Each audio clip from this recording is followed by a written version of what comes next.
You're going to be watching the replay. Welcome for watching my first video creating with my labradorite. The labradorite keeps coming to me in dreams, the energies, the colors, the light frequencies. And so when I was out shopping, I ended up getting out there and, well, basically finding a whole strand of these labradorite beads. What's so cool about these, because I'm a wire wrapper, is I don't need them to be flat. I can work with really anything, any shape, anything. The cool thing with wire wrapping is I virtually can create anything. So it's like the bead for me gives me just a different method of being able to wrap, but these are big enough that I can do pendants and bracelets. So I'm curious to see what I come with all of these beads that I got here. It's super cool. The labradorite I'm also going to be working with is my daughter's. So apparently we found out that, or I found out that she wasn't wearing this beautiful thing because she didn't like how big the stone was. But she picked this beautiful thing, this stone. So I was talking to her about it. I was like, the color of this and its frequency being what it is like, this isn't one you wouldn't want to wear all day just because of how sensitive you are to things. I was like, but this is one that you could use when you're, going through your moody days or whatever. And I'm going to make a crown or a tiara with it.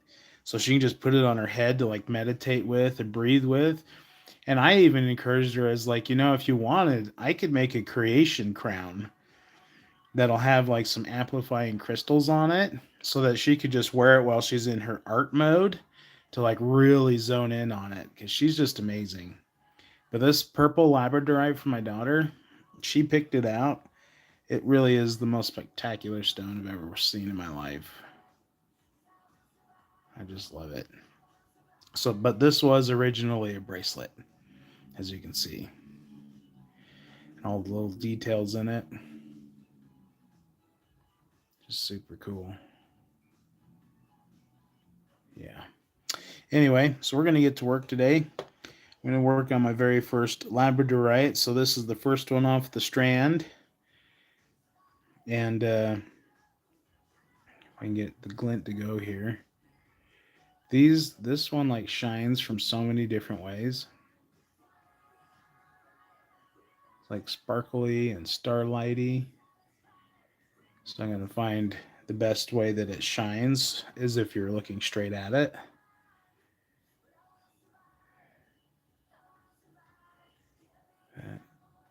Yeah, I think this side is going to be the best forwards side. Just got to figure out the orientation.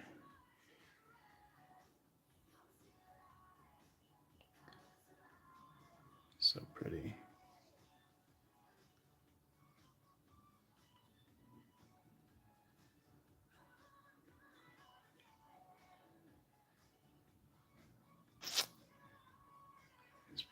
It's so nice to be able to film these outside in the sunlight. Holy cow. I wouldn't have this stupid ring going on here. uh, can't wait to have an outdoor studio.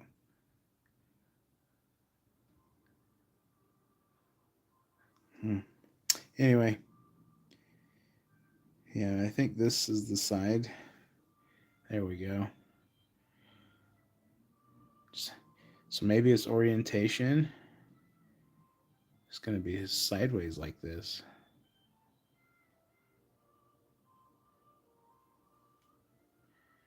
Huh.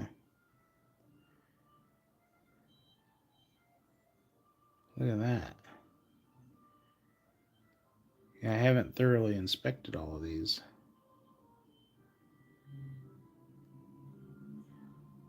But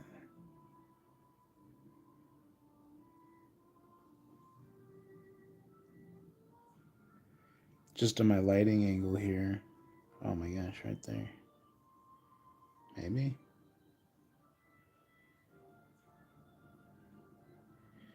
So this is the coolest part of why I get to want to work with these so much. Is it's fascinating seeing the glint in the labradorite. And this stone is particularly one for transformation. And as we're going through our ascension, we're healing, we're overcoming, we're absolving, we're doing our inner work. Labradorite is like a symbol for that transformation. It reminds us the the light is within and it's always shining. It's not always there, but you just get the glints just right. So I think with this one, it's going to be a sideways pendant. So if you can see those colors there, yeah, so beautiful. Okay, so I have two options I can do with this. Because it is a bead, so there's a drill that goes through this way, I can have it kind of hung and suspended and have it as a fidget. People seem to like fidgets.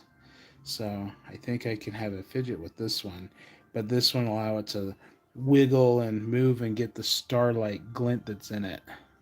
You know what? Let's do that. This is going to be a fidget one. Yeah, I like.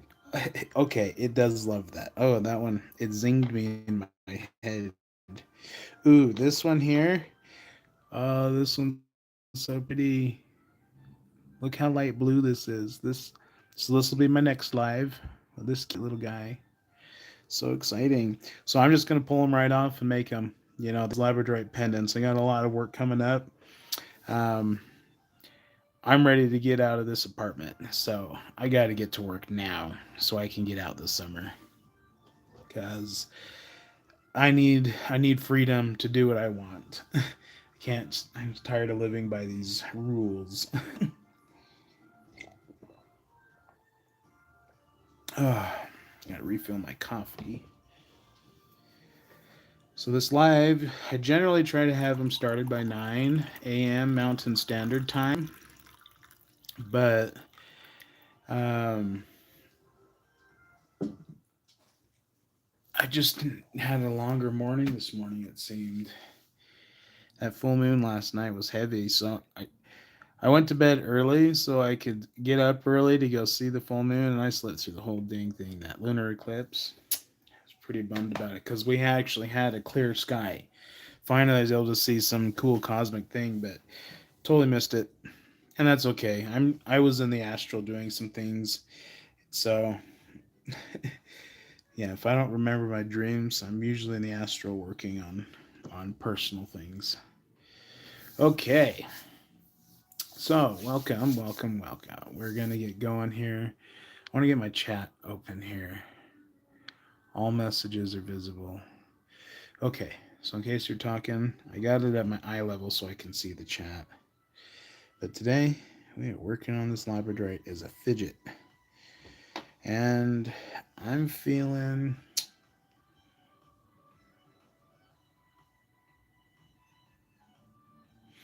Yeah. Let's get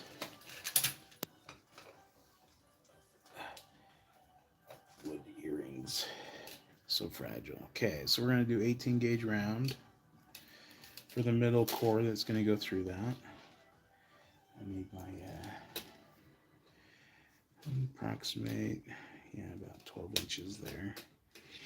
So I can interlink it. Okay.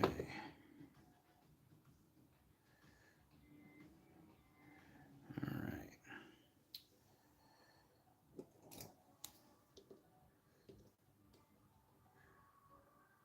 Straighten this out.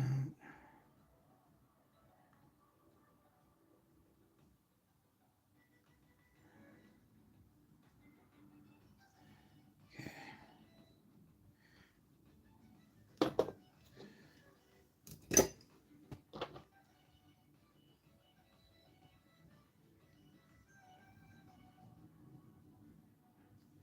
For real, 18.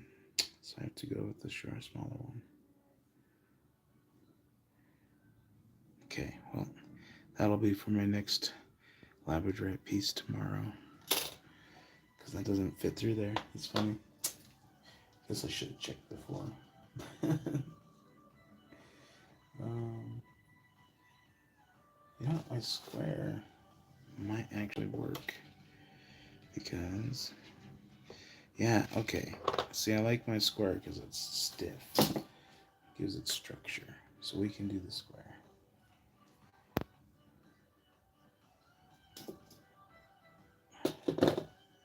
Okay.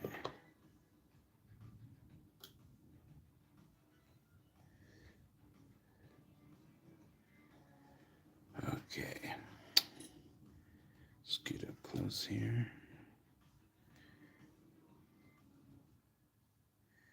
Okay. They can fidget like this. That's the idea. See how the glint is?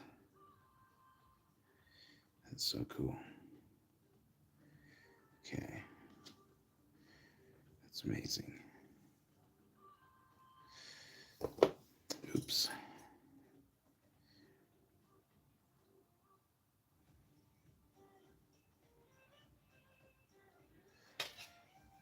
All right.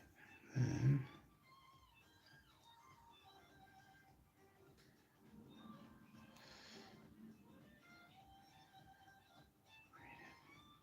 should it be braided? No, we're gonna keep it square. Okay.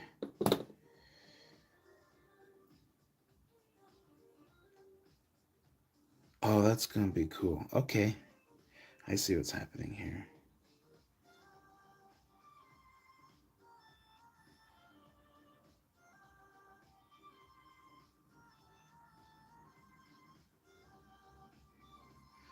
Okay.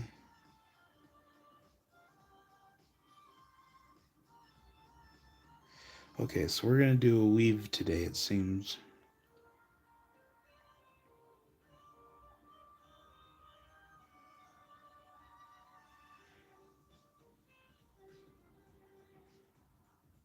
Yeah. I see what's happening. Okay.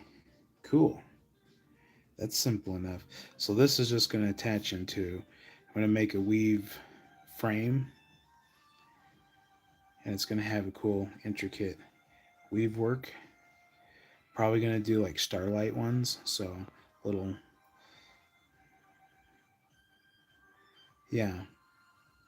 And then this is going to set in the middle of the circle.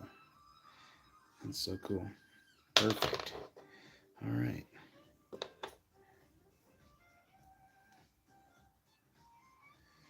Okay. So we're doing a 3.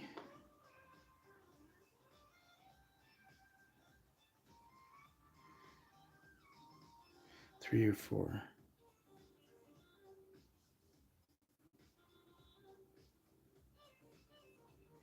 Oh, I see. Yeah, 4. Got it. Okay. Let's do 4 of those. Cool. Same length.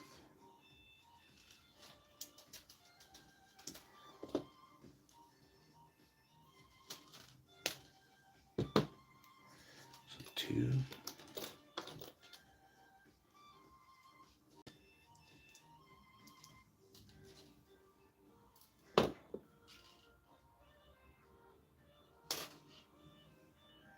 3 and 4.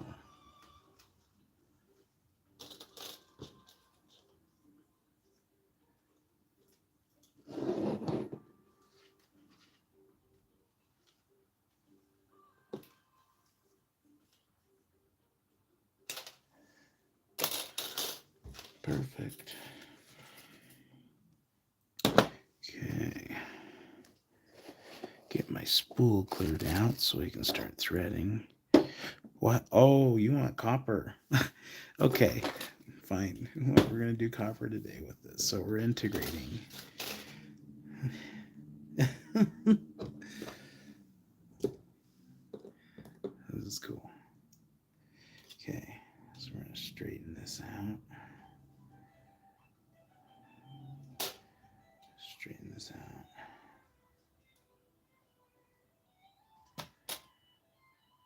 Straight.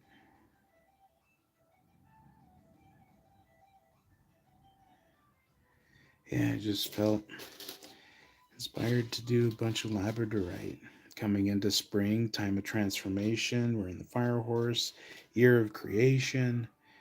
Labradorite's going to be a very helpful stone for a lot of people. So I'm so glad I found this strand of beads to make a bunch for a bunch of people.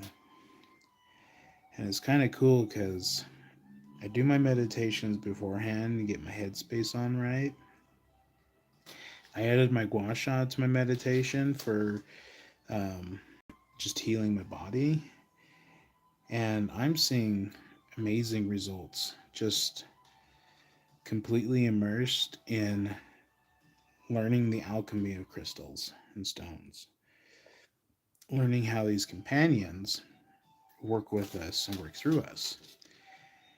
And when we accept their frequencies and we want to work with them, it's amazing how they can amplify our own healing.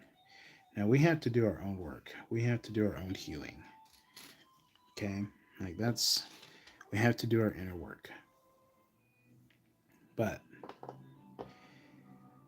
as we're going through our healing, there are things that we can do to speed up the process and ease the pain, alleviate pain. There's ways that we can amplify this so we don't have to carry the load all ourselves. And that's where these crystal beings come in. Because they have such an intense frequency, like these are completely vibrational. They are vibrating on a whole different level. And the colors of all of these labradorite are very unique to their signature frequencies. So when I learn to unite with that frequency, like a battery, will harmonize with it. And that's where the healing begins, is when you're synchronized with your crystal beings, when you accept what they can offer. So I use my gua sha, my green aventurine, one, to attract abundance into my life. But right now, the abundance I need is just improve my health so I can continue to do this amazing craft. So I'm working on my joints. I'm working on my muscles, so my hands can endure. Really taking good care of that, making sure I stay hydrated. And I'm coming to find that I stay more hydrated because I increase my salt intake with mineral salts. I find that I drink far less water and I feel far less famished and I get less fatigue in my hands. I get less atrophy if I've been working with my hands all day. It's which is interesting because salts are crystals. Isn't that funny?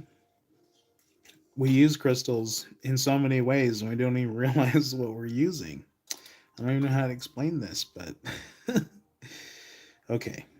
So we're gonna draw. I gotta make a circle. How big do I want to do this circle? Let's just. Okay, not that big. It might look that big. All right. How big do I want to do?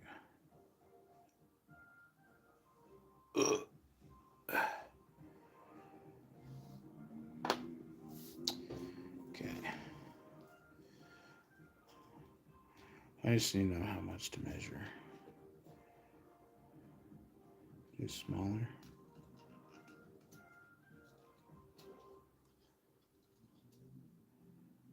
Like that.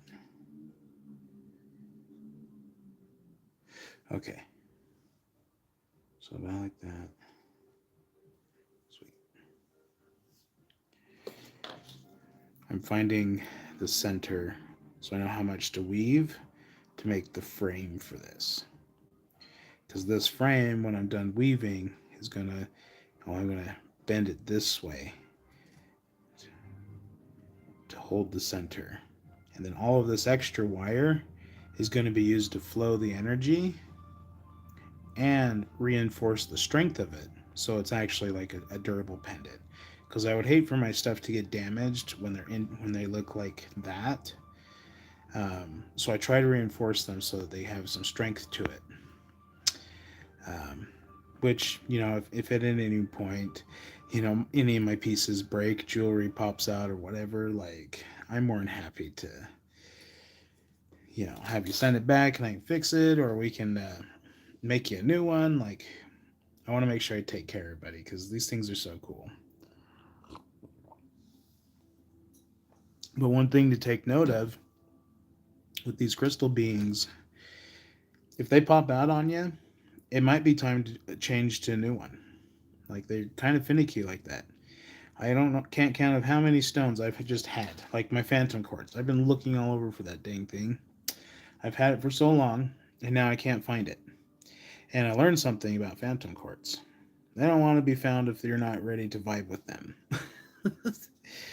And so I found that the phantom quartz I'm looking for my next talisman, my personal talisman, is eluding me. It's kind of funny, but it's just sometimes when that happens, that's why I say I would be more than happy to make you another one.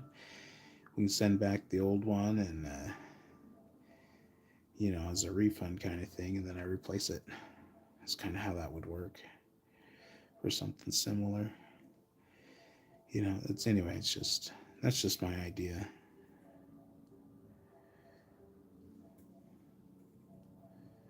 Okay, so we are at 12. Okay. So I guess we're making a sun today with this one, because this one has such an interesting glint. But this will be a little fidget labradorite pendant. People really dig those fidget ideas. So, and I do too. I'm a fidgeter. So I like to make things that I would use, make things that I would wear.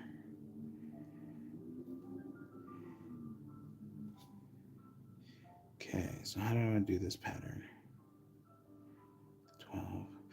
Oh, yeah, okay, 12, and then we'll go 24. Okay.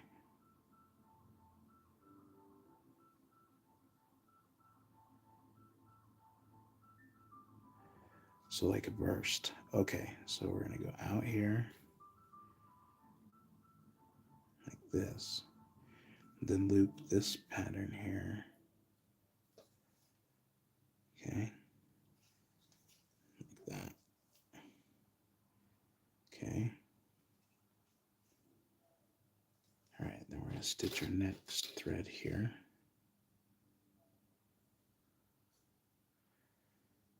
All right.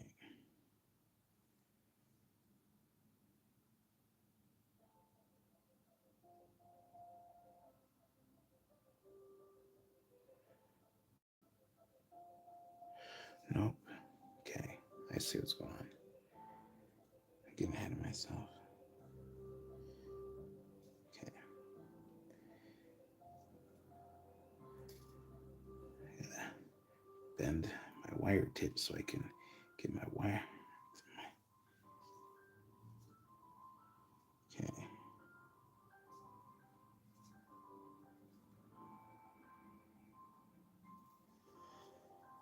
Okay. Just want to come up like this and then come down and over.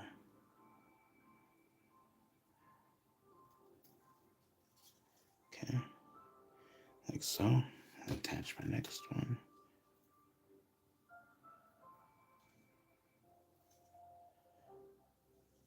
Like a sunburst. So then we'll come back 3, go back 2, like this. Once I get these situated together in this pattern, okay, then I can get my wires spread apart so they're easier for me to weave. Okay, so now we got to come down to, so do one loop in the middle there, then we're going to come down 2 wires like that, come back 1,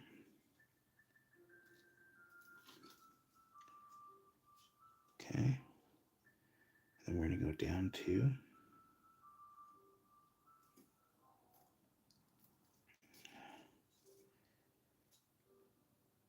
like that.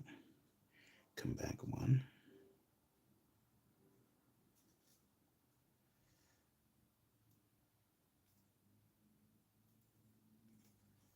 Okay. Like this. And then down two again to the end. Okay.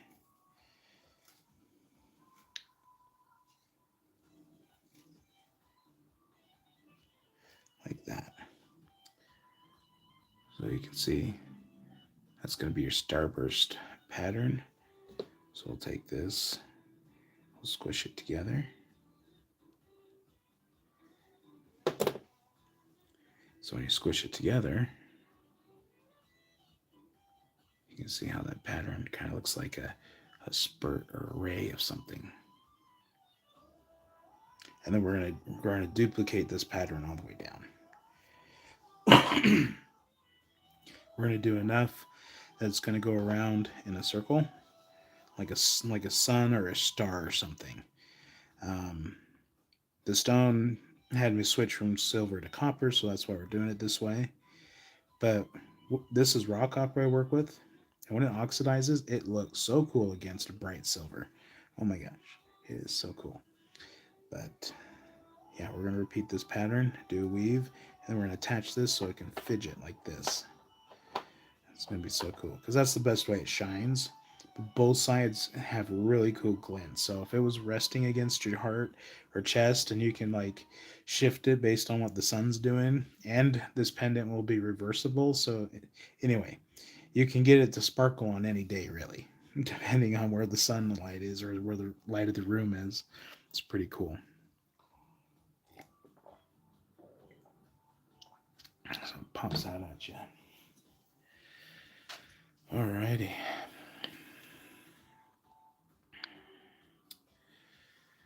Okay. So now that I got them all attached in a way, I'm going to actually bow them outward so they'll cooperate with me as I'm weaving my patterns. So I'm going to bow it slightly this way. There. So you can see how it's coming outward. Then we're going to go this outside one.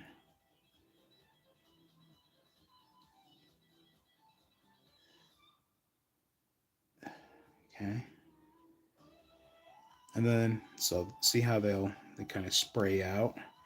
And then these ones here, they bend like this.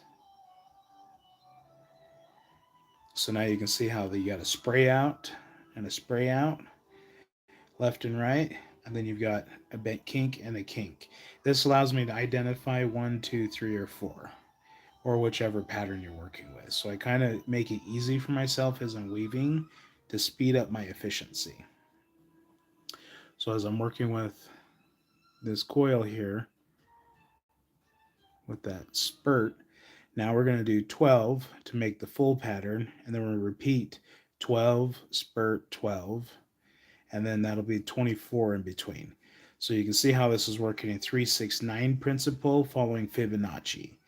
So the creation, where labradorite is very transformative, so we want to create. So the pattern that's going through in the number sequence energizes it for that creation. As I'm working with copper, as we're coiling it, it compresses, it condenses, it excites the energy in it, and it amplifies its energetic flow. When applied to a power source, copper coils produce an electromagnetic frequency. And the reason why I love doing copper or pendants and bracelets is because, like the heart, is the power source for our body, and it does indeed emit an electromagnetic frequency. Therefore, it's vibrating. And as this rests against your heart, it's vibrating and amplify what's going on here with the talisman. When you accept the crystal being as a healer, as a helper, wearing them, they're constantly just working with you. Now, with stones, it's not an overnight thing. At least I haven't tapped into that ability yet. But I have learned that it's a gradual practice. You have to work with them very regularly so that they will cooperate. Sure, you can accept them like this gua sha. My gua sha, been working on my face with, and it is, I can't even explain it. It's helping so much. Um, and just the fact that I'm handling copper and silver, it's allowing me to transmute my energy through me. So I'm amplifying my energy field as I'm working with these. Okay, I lost my count. And that's the problem when you're working with a fine wire.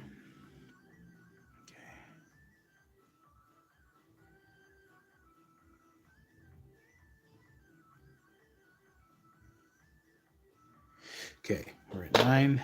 That's funny.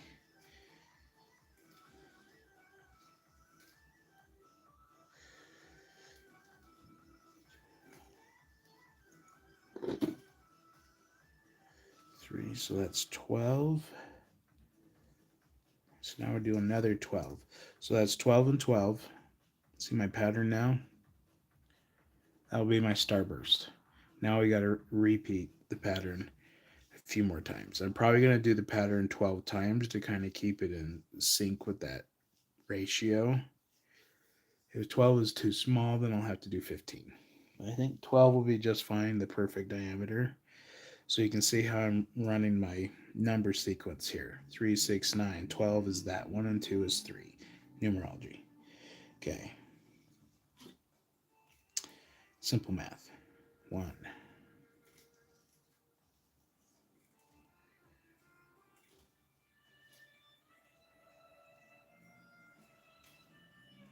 So 3.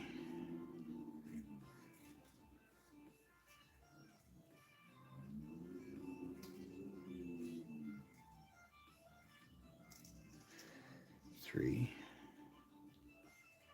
6. So 3, then 6.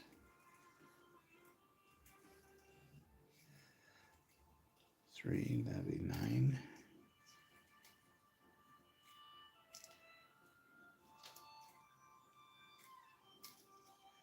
3. 12. Okay. So now we're going to squish all that together. Boom, like so.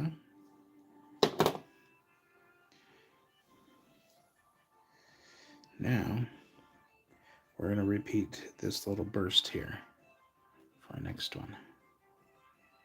So we're going to come back 2.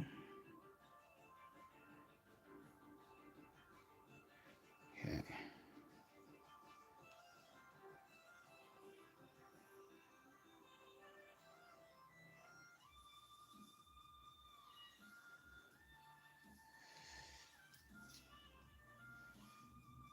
And then we're going to go forward 2, come back 3,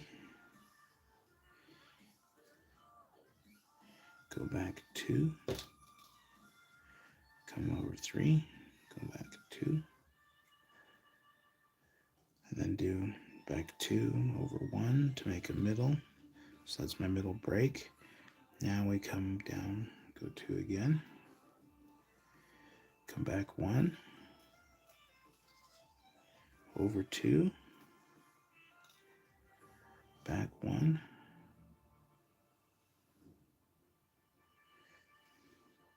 then over 2, back 1, okay, like so, boom.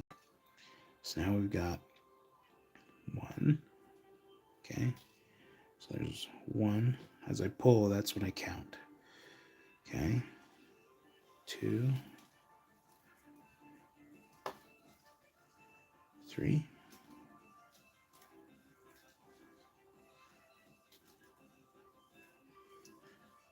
2, 3, that'd be 6,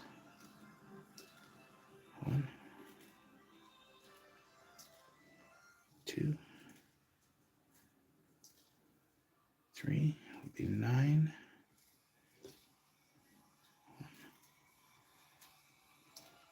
2,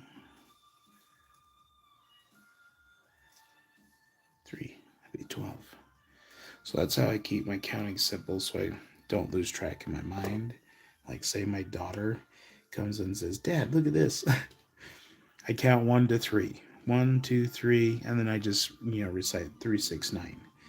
So, because I follow that like routine pattern, she breaks my attention. I don't lose my track because I do at threes. So when I do 3 loops, 6 loops, 9 loops, 12 loops, I get used to the length, so I can be like, oh, okay, I'm at 9, without having to count each individual loop. But I don't break my attention more than 3 loops at a time when I'm weaving, because my little one, she taught me how to be efficient.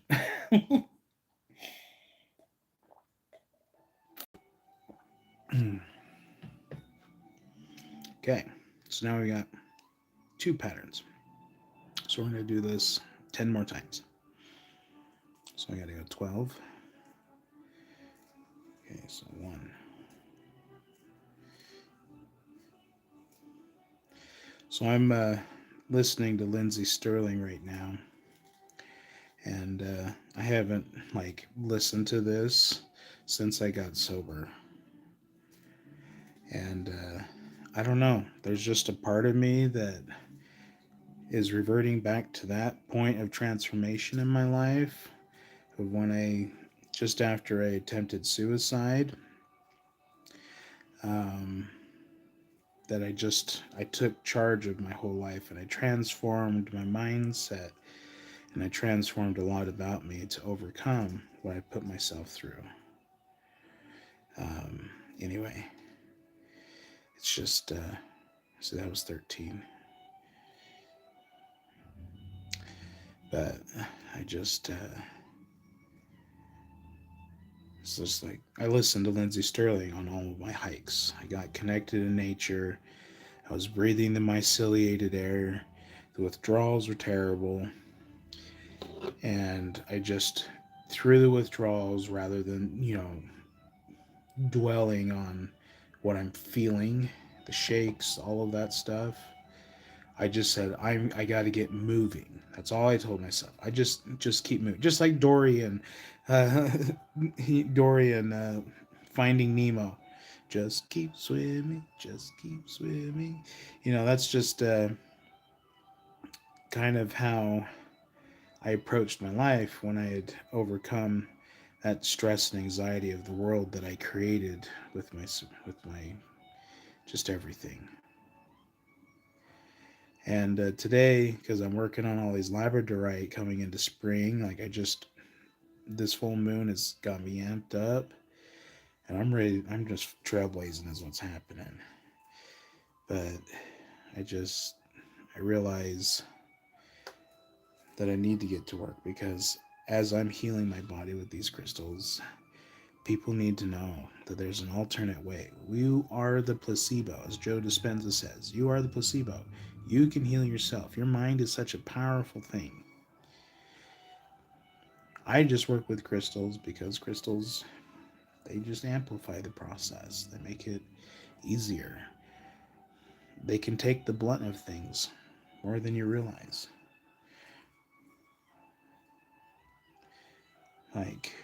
One of the most amazing things. Okay, so we're done with that starburst. Now we gotta go 12. So, 1. So one of the most amazing things I discovered. Petrified wood. I was always curious. Petrified wood can be found all over. Anywhere that old trees fell or got petrified or whatever. Great flood, I don't know. At some point, trees became stone. Okay? And I always got curious. Why was there always rules and regulations forbidding people from taking petrified wood? Now, I always grew up believing that it was because people like the excavators out there that are collecting specimens to make profit destroy ecosystems doing it. Okay, and that's what I was told. And sure, that definitely does play a part. So we have to be careful about the demand we use with these crystals. Okay. But the cool thing is all of everything on this earth is provided for us to work with, to deal with things. We just have to be careful about over consuming and make sure that we're giving time to give back. So, with that being said, um, count here, six. Petrified wood, come to find out, is piezoelectric. And as I've been learning with fossils in the metaphysical realm, is that a once living thing still has life even in its fossilized state. So trees, once a living thing, still can give life based on its piezoelectric frequency, which is the minerals left by the tree when it became stone. So those deposits that form the tree to make the tree, just like the elements in your body.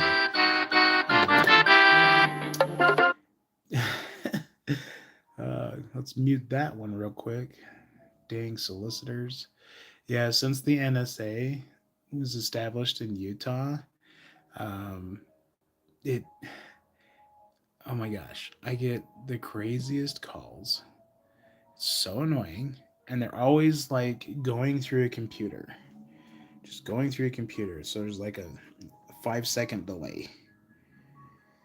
And then you get someone talking that's, well, I know not from Utah, because those numbers are Utah area codes. And so I'm just like, huh. But yeah, it's just been crazy. And it's always like, oh, you qualify for this. Oh, you need to update you can extend the warranty on your car. And, all the tactics they use to try to get you to buy something. It's just annoying. If you're going to spend so much time conning people and taking from them and stealing from them because of a malicious act and a hate for a demographic of people or whatever, if that's what you're into, go do something else. You spend so much energy leeching off of others that you could use that same energy doing something great that actually will reward you with abundance. See, the problem with conning people is you're always having to do the hustle. You're always stressed out.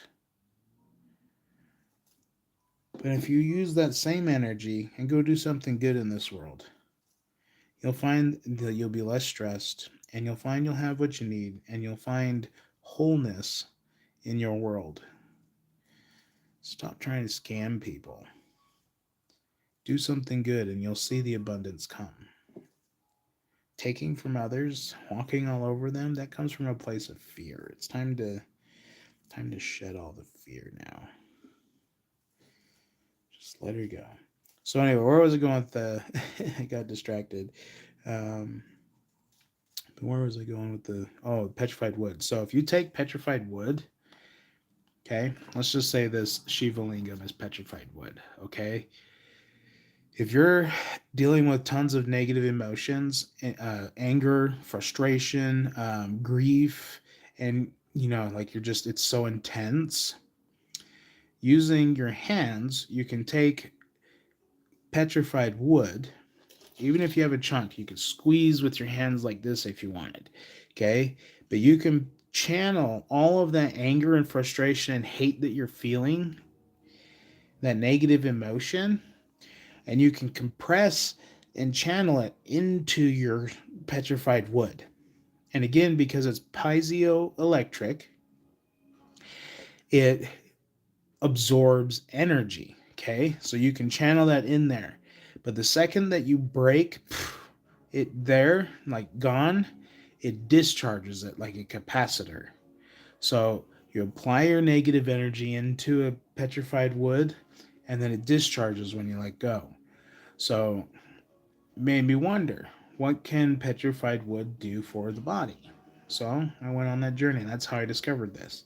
This is a Shiva lingam. That's not petrified wood, but it was a chunk that I could show you that you could use to compress or squeeze or just a small chunk. You don't need a lot, just because it's crystalline and it's an energy amplifier, just like quartz. Quartz is piezoelectric, so it's based on frequency. So it's very similar, but it's interesting because petrified wood, once a living thing, behaves like quartz crystal. Interesting. What does that make quartz crystal? I mean, we use it in our technology. Must mean something. Okay, so 1,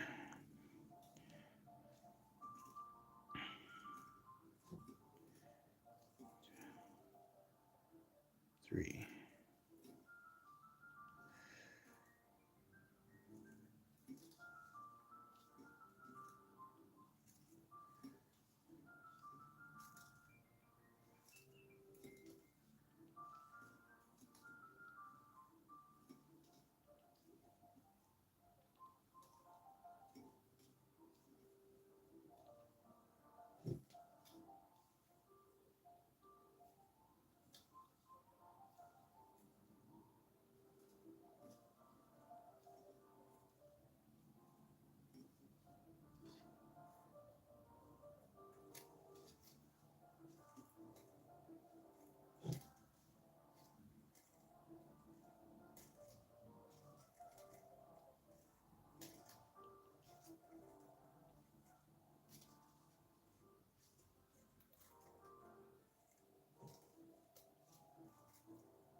Okay. Perfect.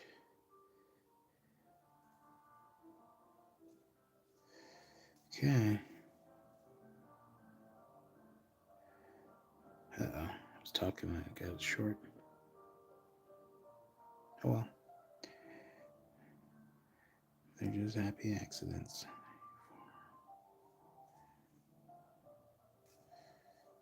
Okay.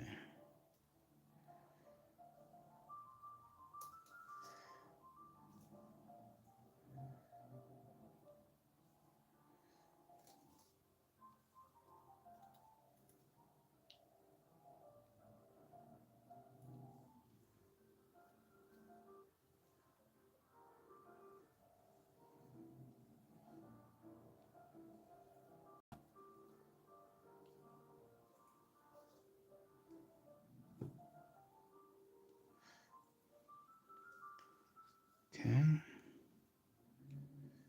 we go down into here. Boom. So 1,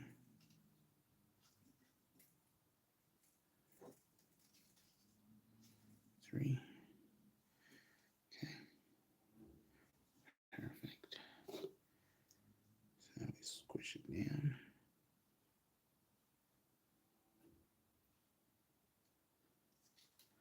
Boom. That is our pattern.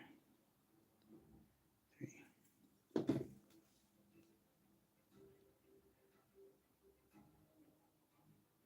Yeah, it's way short. I forgot. that's, that's funny. Yeah, 3.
Okay, so there's the next starburst. Miscount that one too. That's okay.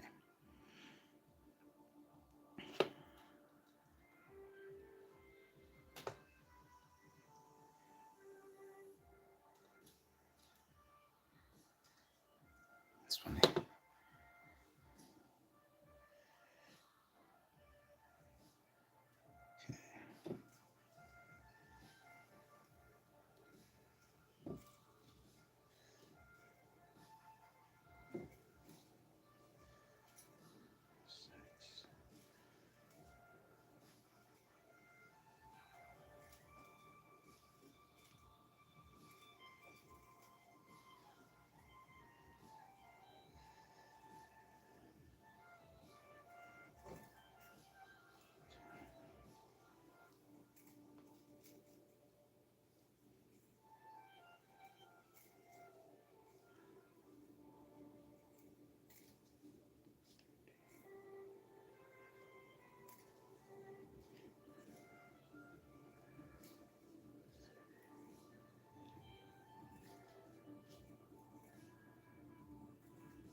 Okay, so there's that one.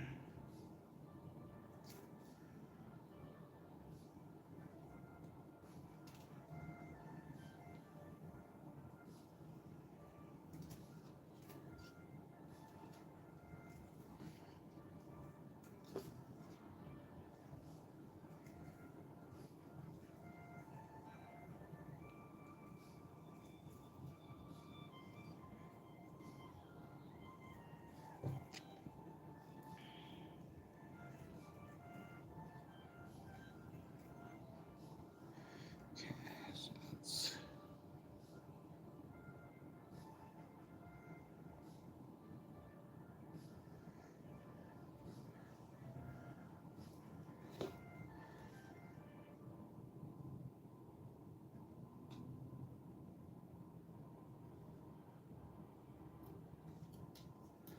okay.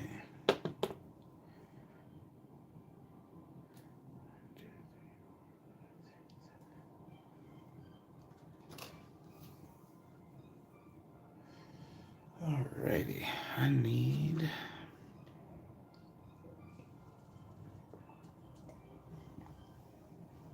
Oh yeah, that pop felt good.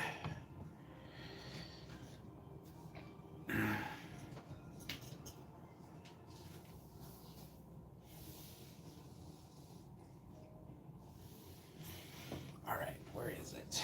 Where did you go?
Okay. Let's continue on this.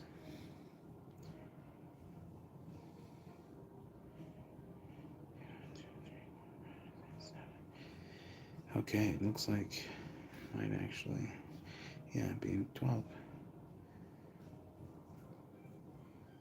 Oh. Okay, there's that one. Okay, so 3, 4, 5.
Okay, so there's that. 12 there.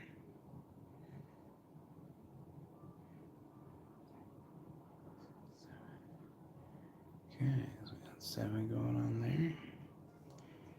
And now we're going to weave this pattern.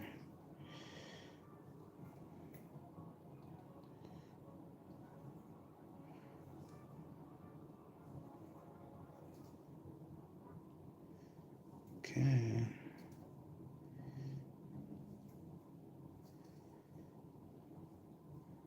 then we go through.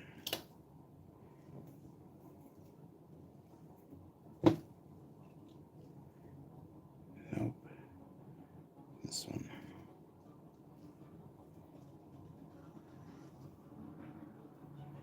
And this one. So 1, 2, 3. Okay, there's 3. Now we're going to squish it.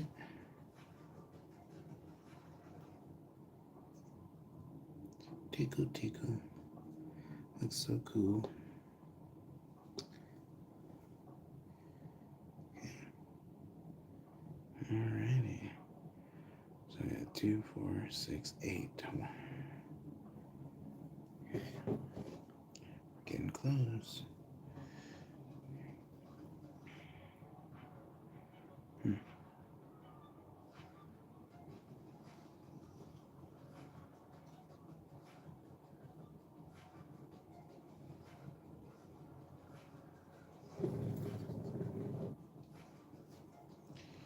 Okay.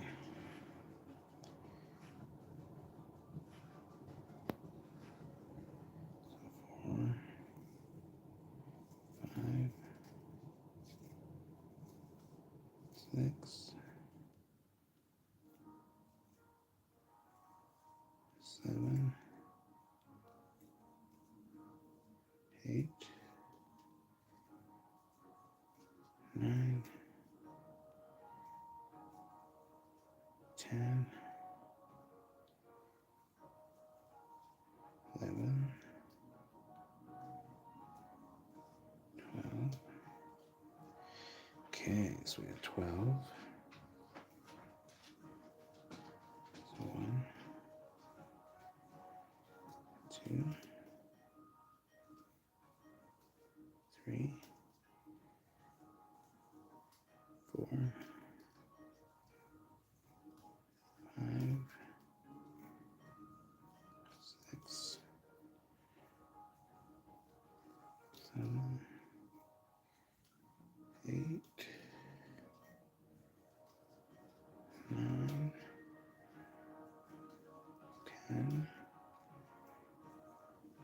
11, 12. Okay. Squish all that together.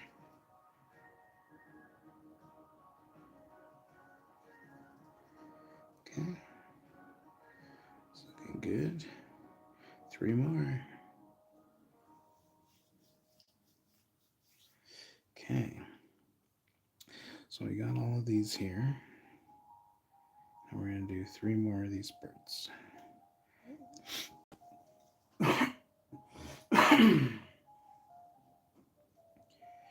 Okay. So we are working with a bunch of labradorite.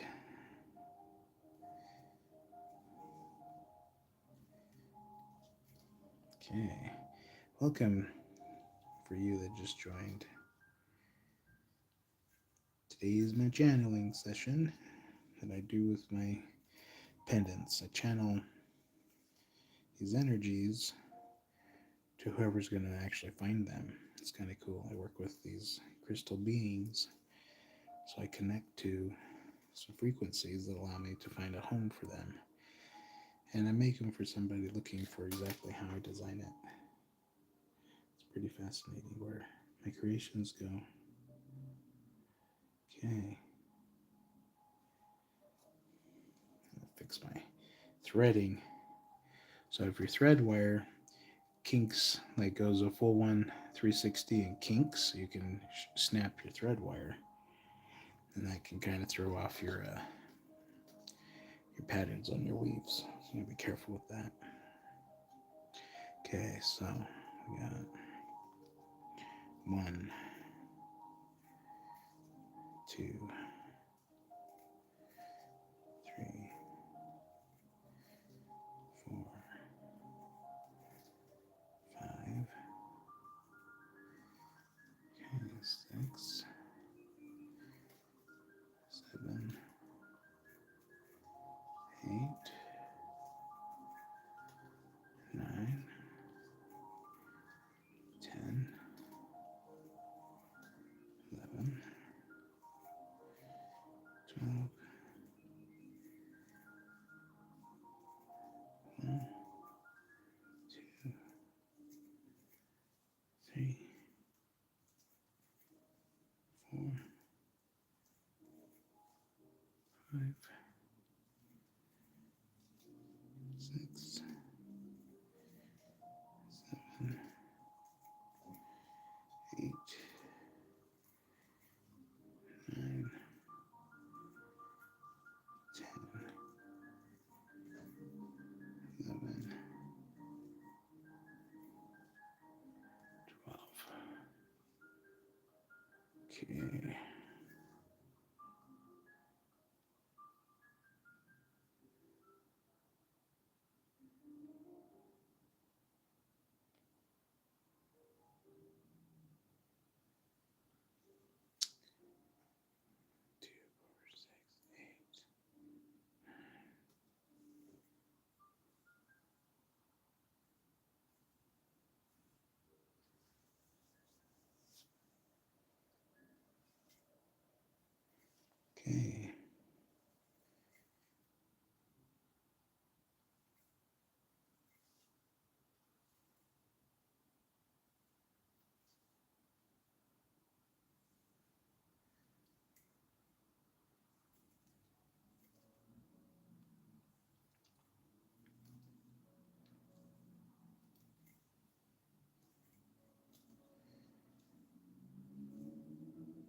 Okay.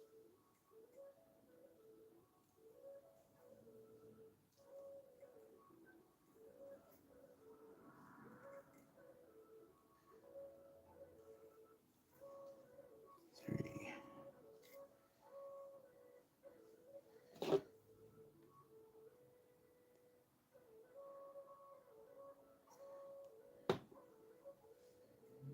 Okay. So there's that.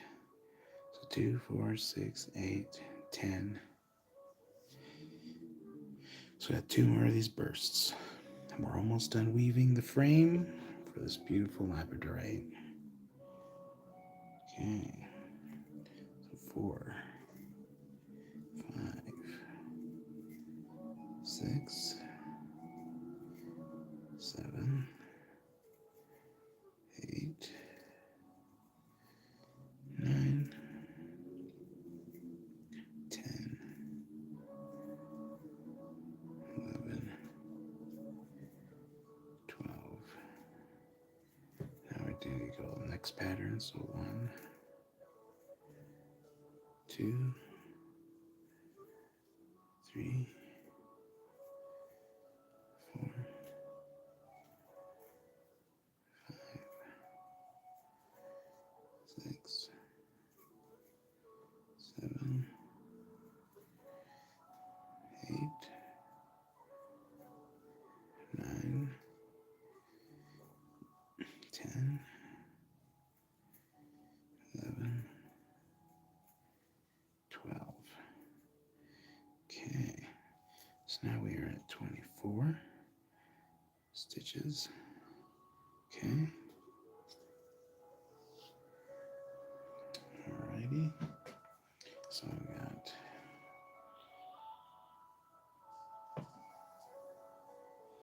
okay. So now we're gonna go forward 2, back 2. Come in. Back 2.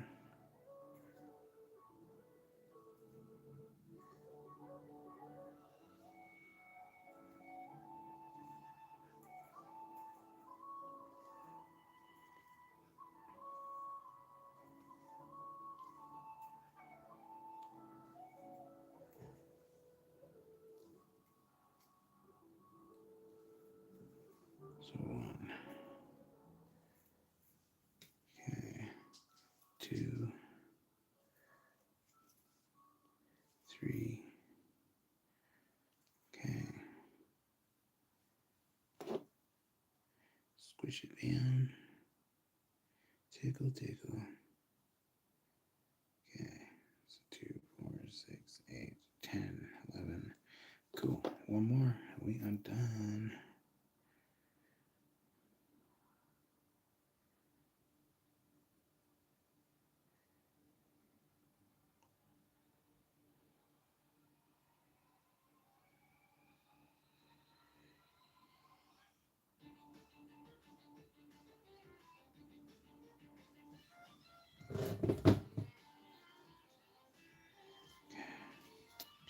Must be 4,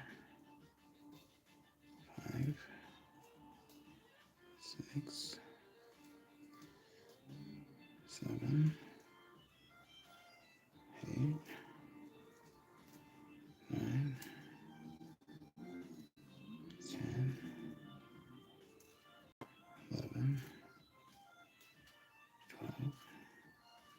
Next pattern. So 1, 2, 3, 4, 5, 6, 7, 8,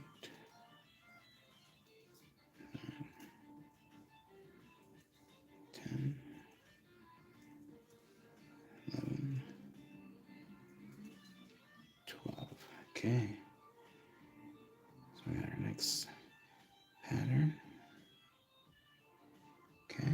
So there's that one. Now we're going to do our last starburst. Finally made it. Okay.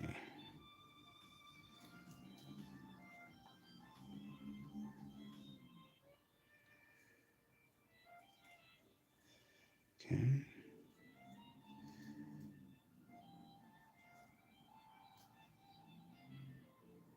So we got this one. Got this one.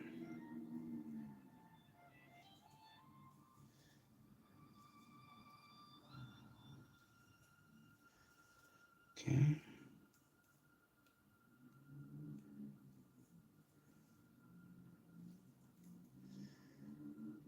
Okay, so 2, 3, 4,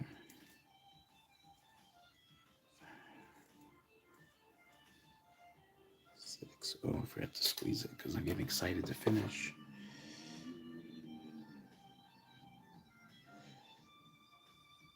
Okay. So there's that. That's 12 here. I got to talking and my patterns got funky here. So I kind of see it as a sine wave, like energy, and then back to the rhythm. Anyway, it's kind of funny how it's like in music. So we got 6. Okay. 7, 8, 9, 10, 11, 12.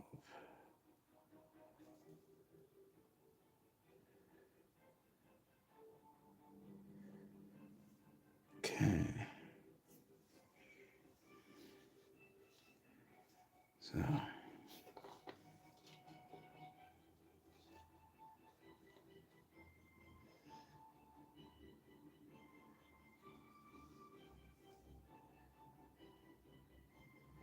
okay, so we're gonna shape this into a circle. And the reason why I have to do it this way is because I want it to lay flat.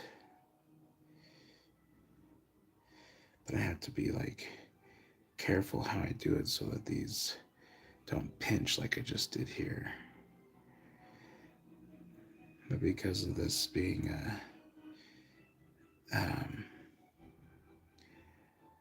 like medium soft, it can get kind of intense.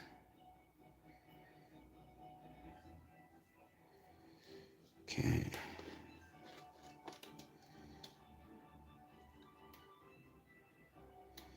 Yep, just like this. And then that's gonna kind of sit. Yeah, so I need to shift this over more. Center it.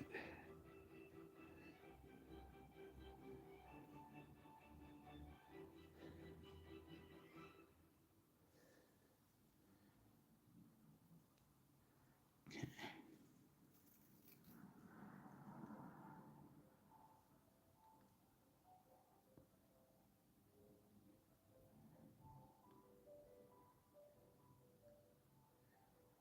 Okay.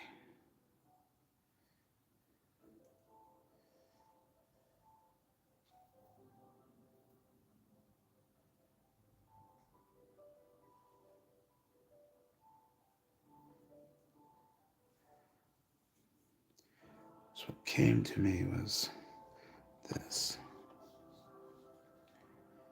And then it would be something like that. And then it can fidget. So free flow spin. This is when I was observing its frequency, its energy, looking at its glint. This was the shape that came to me. Best way to let it shine bright in this time of transformation that we're going through with the fire horse. It's just incredible. So we are going to curl these in a little more. Okay.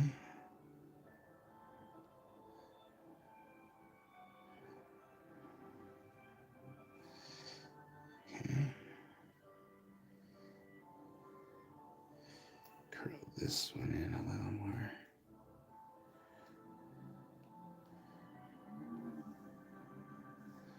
Okay.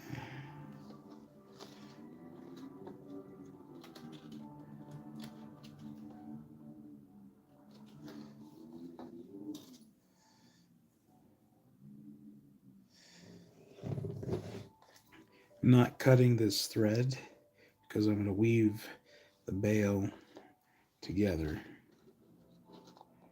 with the same thread. It's about the energy flow. That's what I'm working with. And if you have one singular wire coiled, it generates energy. So that's what I'm doing. But I gotta get to squeeze in just a little bit more because this is so springy.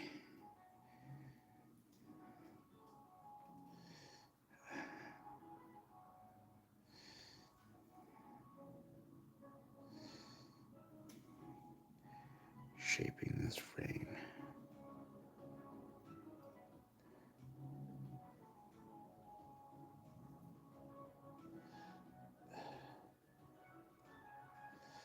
Okay. Almost there.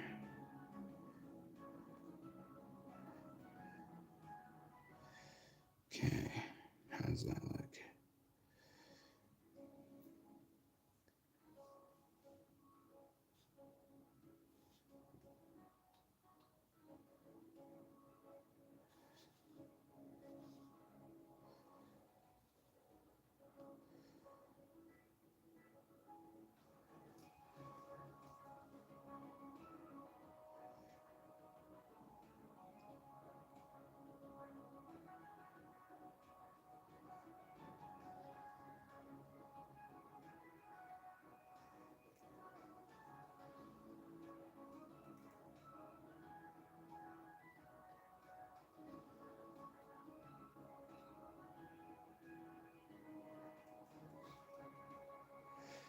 Okay. So that's about what it's going to look like. So I like to give it a little spring tension when I'm weaving it like this. For some reason, energetically with this, it feels like when it's under tension like this, it helps generate energy. So I like to have a little spring when I'm working with this hyperactive silver.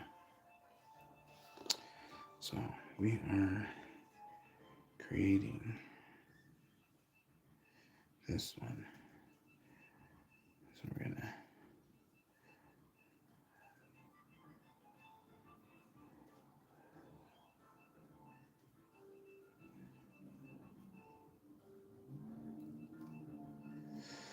okay.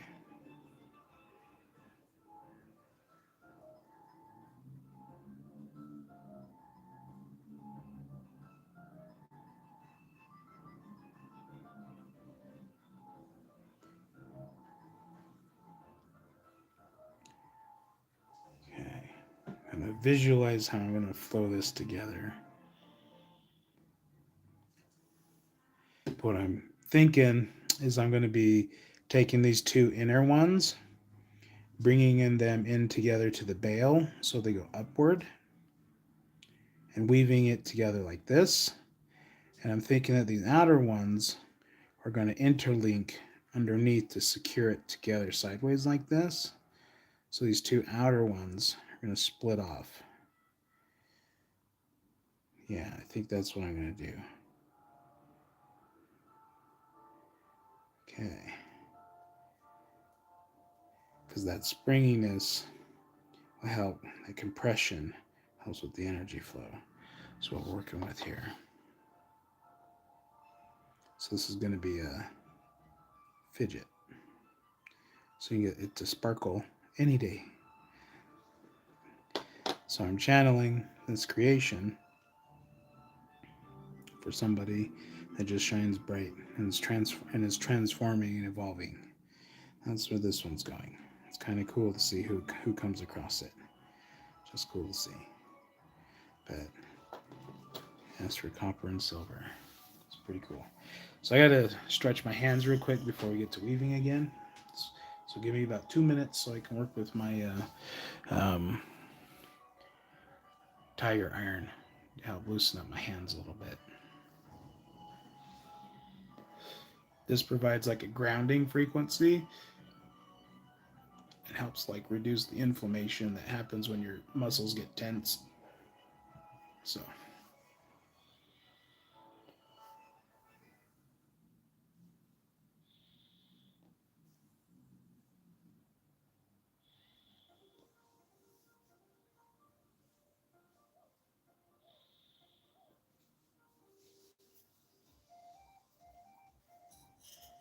okay, I think we're good now. Yeah. Okay. I'll set that back up there. Now we're going to continue getting to work. Okay. So this is going to go. So these are going to go down and around. So I'm going to take these two here, keep them together.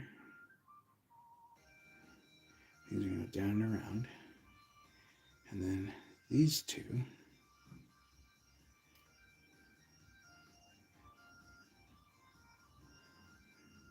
make sure I get the right two. Oh, come on. Okay. And these ones are going to go down and around like so. Okay. So those are out of the way now. Ooh, I need to interlink those, so this needs to come forward. Okay. Like that.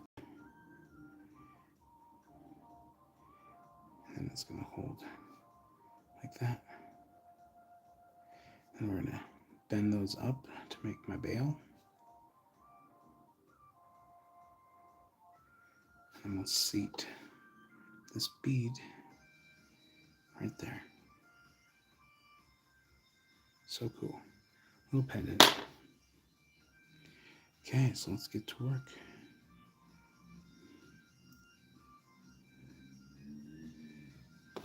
Okay.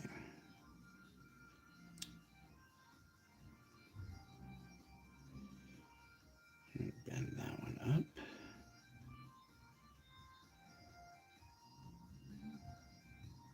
That one up. Then we're going to take this.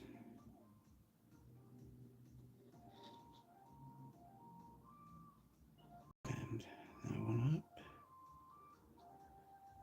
That one up. Okay. It looks like I need to back that one off a smidge.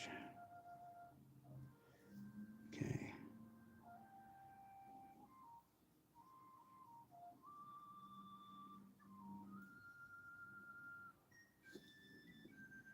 Okay. I got a little, hopefully I got enough little tail here to fill that in. Otherwise I can fill it in at the end. We're gonna set that out of the way there. Let's get this untangled. Like so. Now I'm gonna weave the bail. Okay.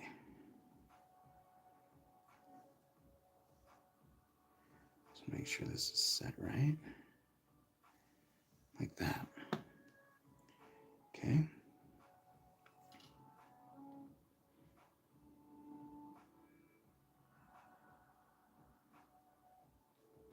Oh, okay, cool. Yeah, let's do that.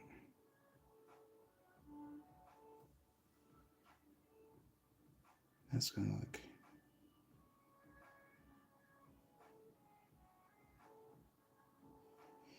Yeah. 11. Okay.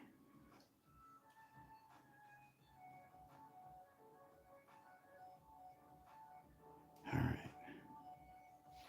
All right. So we're going to link all four of these together. So now I need to get my flare. Remember, as I stated earlier, I need to get my flare. And then I do my kink so I can keep my count like this. So flare, kink, flare, kink. And this allows me to keep track of my 1, 2, 3, 4. So my pattern. So we're gonna hold this here.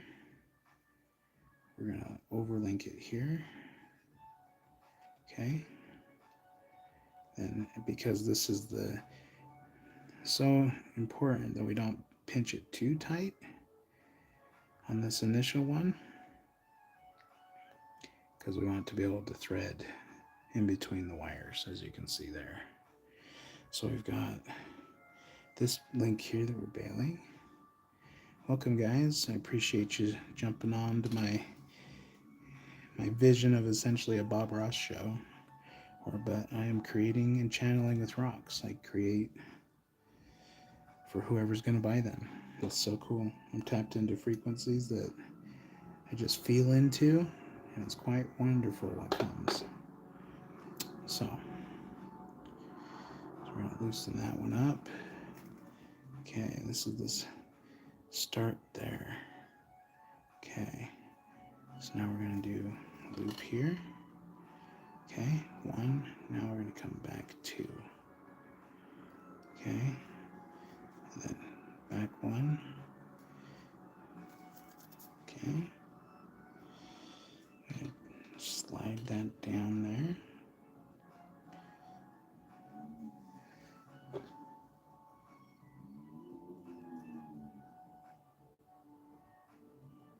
There it goes.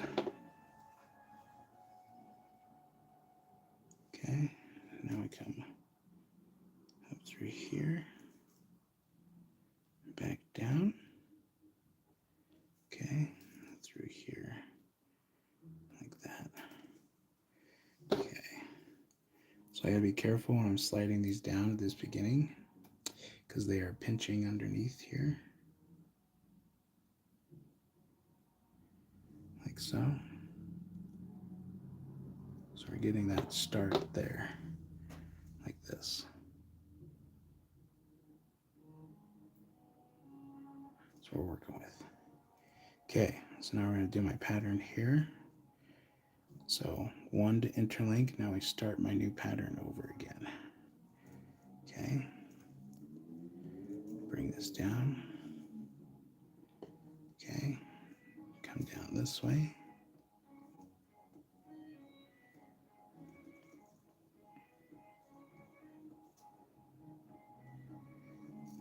Okay. Okay. So now we come over. It's the end of our pattern here. So now we do 1 to end it. And then we do my inverted pattern, which is now we go underneath 2, come back down. Over 1, back 2. There, like that. Okay, 2. So now we're done with my next section. Let's slide this down. So we got to pinch to keep our consistency with our weaves.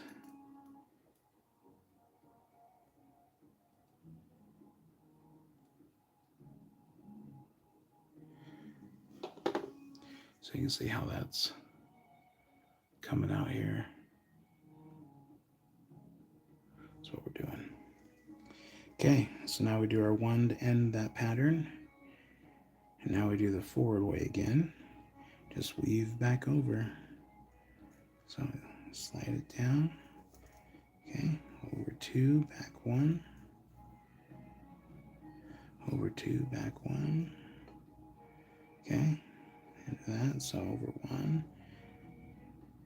To end it, now we go back 2, over 1, back 2, over 1, back 2, over 1, and then we end it there. Okay, so now we squish all these down very gently, because we don't want to damage these.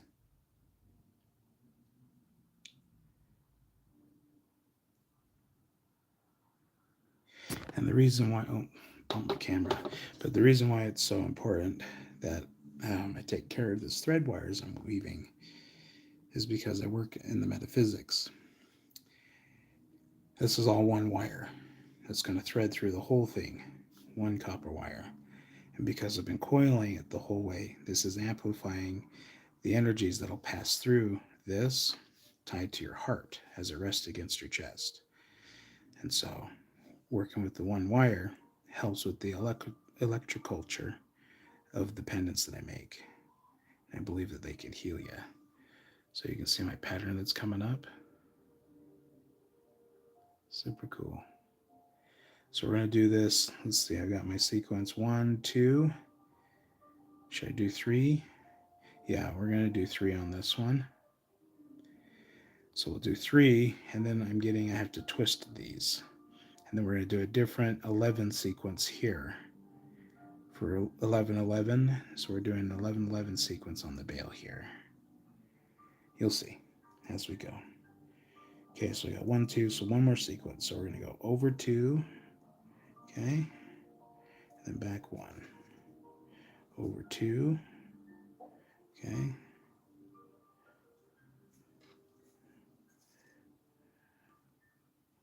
then back 1. And over 2, and then back 1. Okay. Now we're going to end it, the sequence, and then now we're going to invert the sequence. So now we come back 2, over 1. Come back 2, over 1. Then we come back 2, over 1, and then go over 1 to end that sequence. Okay. So now we'll crimp it. Yeah, 3 is perfect because now I can use these pliers.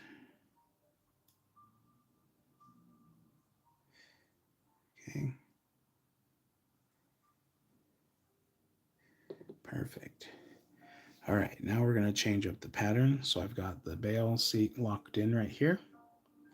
I've done this with all one wire all the way around through here. But now we're going to change up the bale. So we've got this weave here connecting it. Let's see.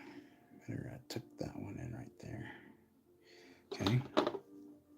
But we're going to change it to an 11-11 sequence here.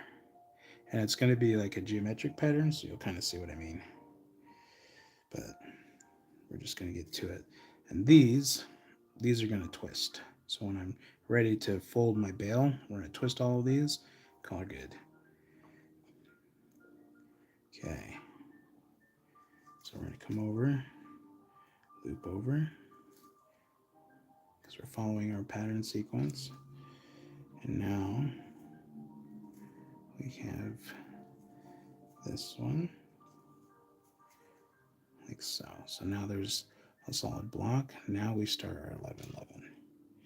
So it's like in music, we need a transition between measures. We're changing beat or whatever. Okay, so there's your 1-1. Then we're going to go around 2 times. Okay, so there's your 11-11. Then we're going to go 1 loop, 1 loop. Boom, 11-11. Then we're going to go over 2 times. So it's like 11-11, 22, 33. It's kind of that sequence we're going. Okay, so now we're going to do 1 here, 1 here. So 11-11. So I did a sequence of 3 of the 11-11. Now we're going to pinch it down. You'll see the pattern that it makes. It's very 11-11. Okay. So 11-11. So now we're going to go over and we're going to repeat this probably 22 times. Okay. 11, 11, 11, 11.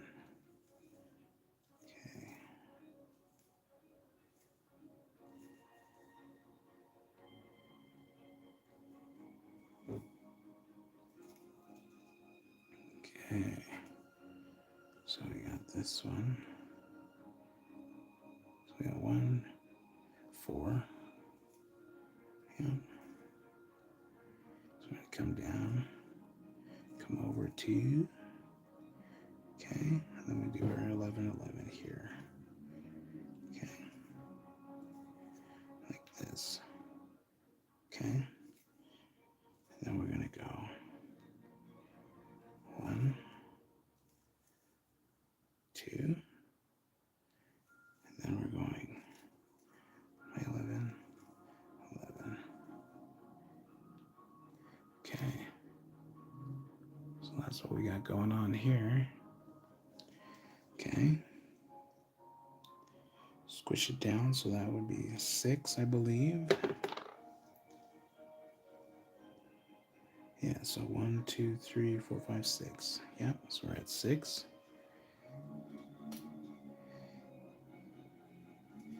Okay. So now we come over to the 11, 11. So those are 11. Then we do our 1, 1 gap. Okay. Okay.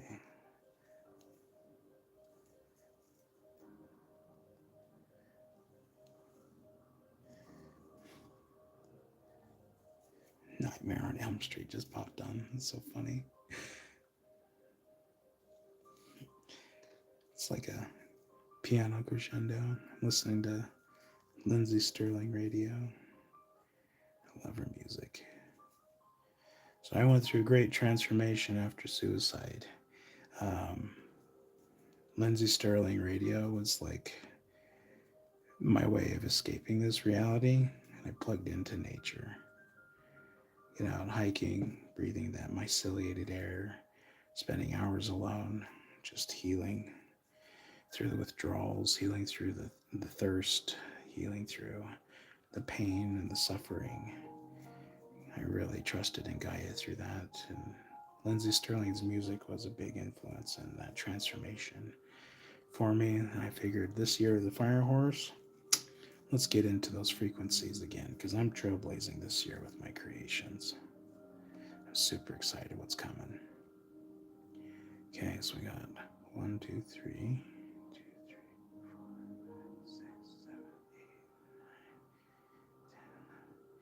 10. Okay.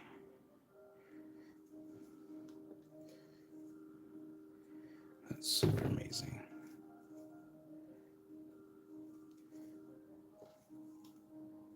Okay. 2. Alrighty.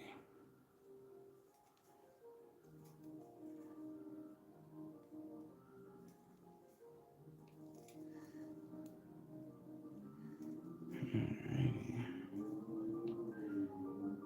Okay. Oops, I missed one. Happy accidents. 1 is still in 11. It's in 11. Okay, happy accidents. Okay, so there's that.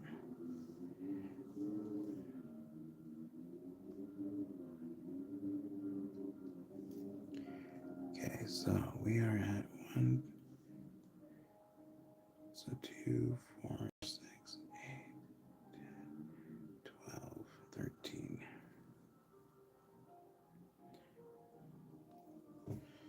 Okay.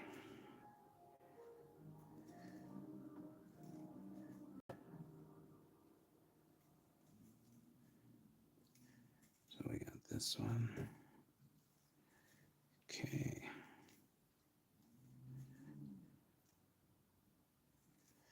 Got this one. Now we're gonna do 1, 2, then 11.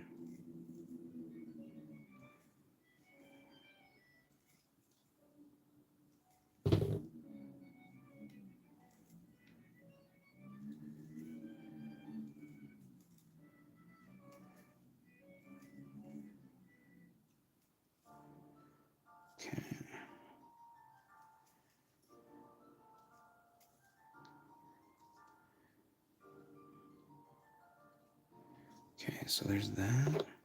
Squish everything down. Okay. So there's the pattern of the weave that we're working on here. Again, it's just one wire going all the way around through everything. As we're working with the metaphysics of crystals, the process of weaving allows for the energy amplification to happen. So you'll see, as it all comes together, you'll see what I mean. But this labradorite that I'm working with today, this is what's going to be happening. So where's the flash? Yeah, right there. So on both sides, this labradorite flashes so good, so beautiful. And so I'm making a fidget bale so that it works on both sides. It's going to be super beautiful. I'm really excited for this one. But we're weaving our frame here. It's going to be so beautiful. Okay, so I think, so how much we got? So 2, 4, 6, 8, 10, 12, 14, 16. 16, 7. Yeah, let's do that. Okay, so now I need to do my sequence again. Okay. This had 3 patterns, so I need to do 3 here, so when I fold it, it matches. But I'm going to twist these up to here for that bail seat to help with the necklace sliding or whatever. So we're going to leave this open so it doesn't wear through the copper. So I'm going to grab my twister. That's this little guy here. And I'm going to insert it into this. Okay. We're going to pinch down about halfway through. Like this.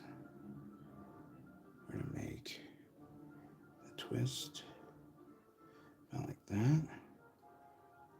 Then we're going to match it here. Oh.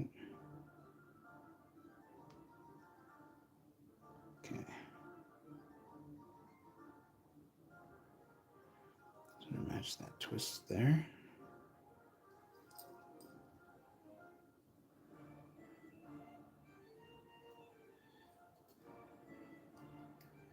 Same thing.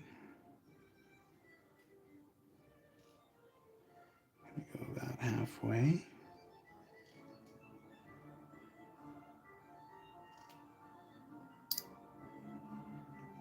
Okay. Then we're going to twist enough to match it.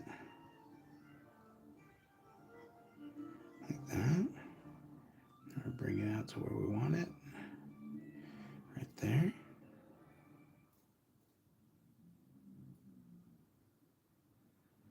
Okay. Yeah, that looks pretty good. Perfect. Okay. So now I need to straighten this out because I twisted it. All right. I twisted this one, so I need to flare it out like so. So now you'll see as the bale's coming together, it's got that braided effect going on. And this is a 369 pattern going into an 1111 sequence. And then we'll go back to a 369. Just super cool. Okay.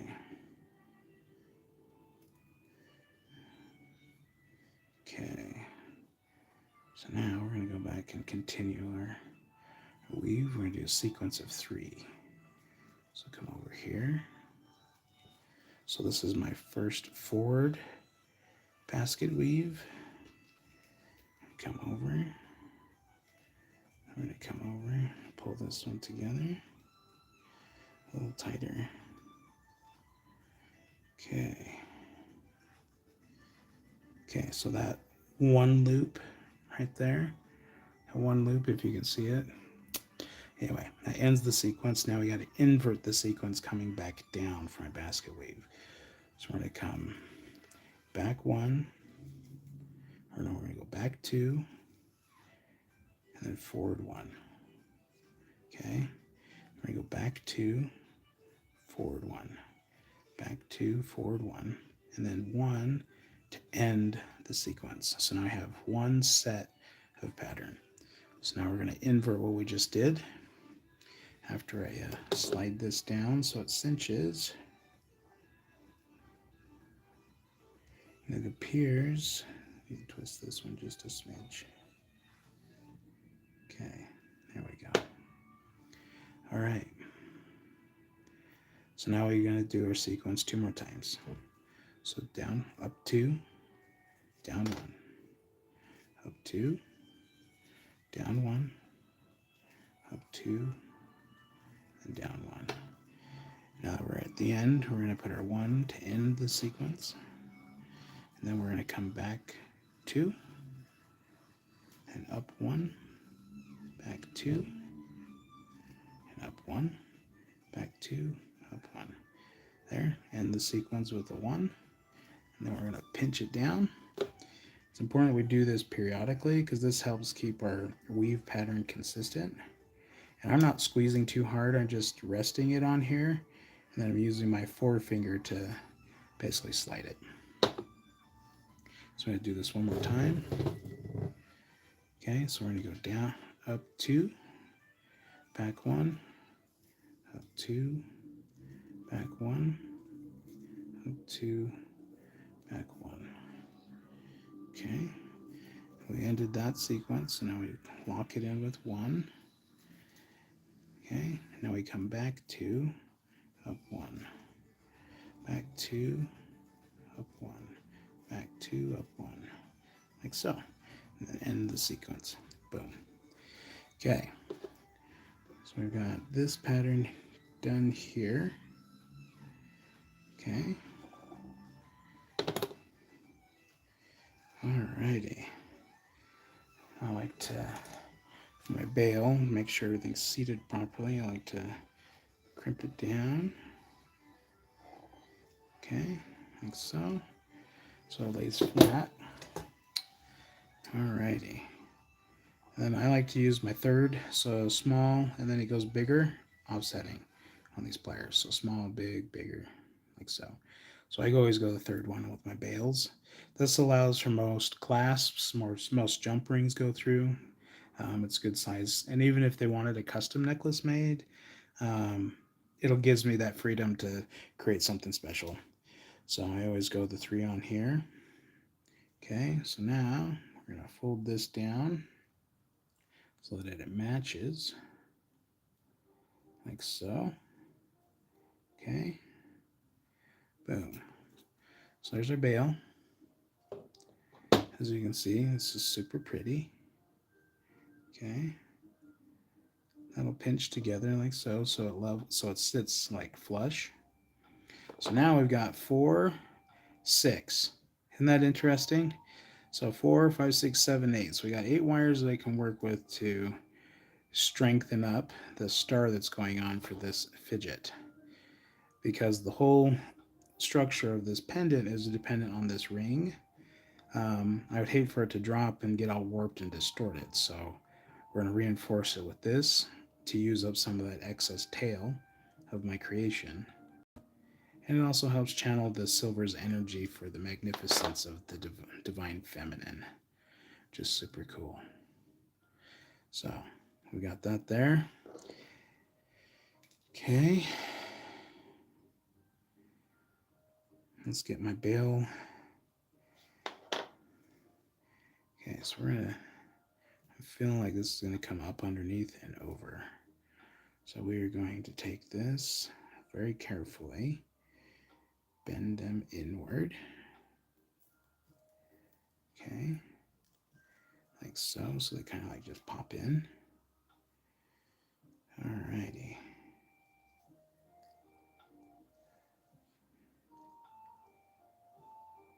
So take this one up and up. Okay, take this one up and up. Okay.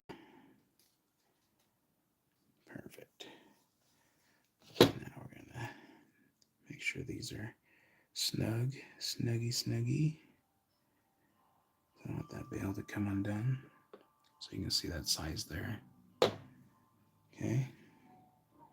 So now I can do whatever I want with these. So it's just, I'm going to ponder on what I'm going to do with these tails. But I want to get that bail seat in because we want to leave. So we're going to take this and bend it out again. Okay, like so. Okay. I'm going to lay these flush. Like so. So I could do a weave if I wanted. I can do pretty much anything I desired. Okay. But now we get to put our stone in so I can start synchronizing the energies with this. So we gotta shape and, okay. It's the cool thing with wire. I can shape it how I desire. Okay. Let me straighten that out there. Teardrop. Okay. Now we need to determine which way is gonna flash the best. So maybe this way.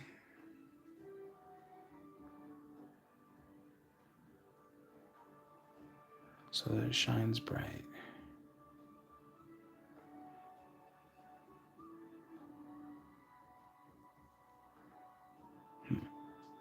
I'm observing it through my camera, so I'll make sure you guys can see what I see.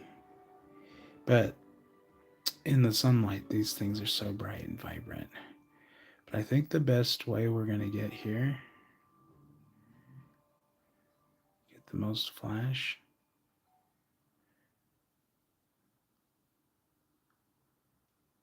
is probably this way. Yeah, because it's, my light is coming in at this direction, like downward. So if you were wearing it flat up against your chest, like imagine this is your chest, your vantage works most perfect. So both sides this direction. Okay. So it's going like that. Now I need around. Ooh, actually, let's get a piece of scrap wire for this one.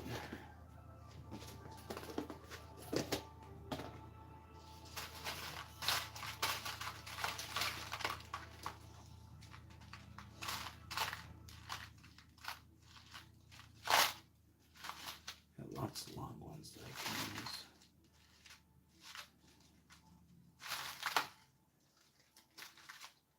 There we go.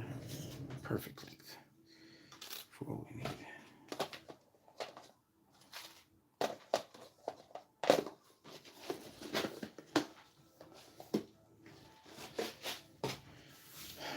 Alrighty.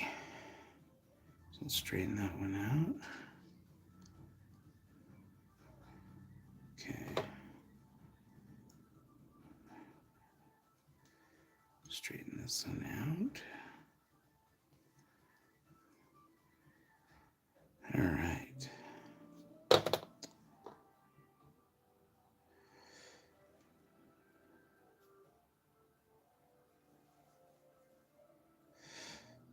Should I twist this?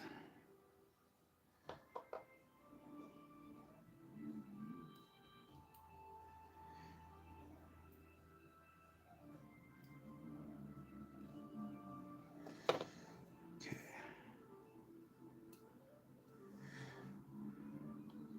Twist this one.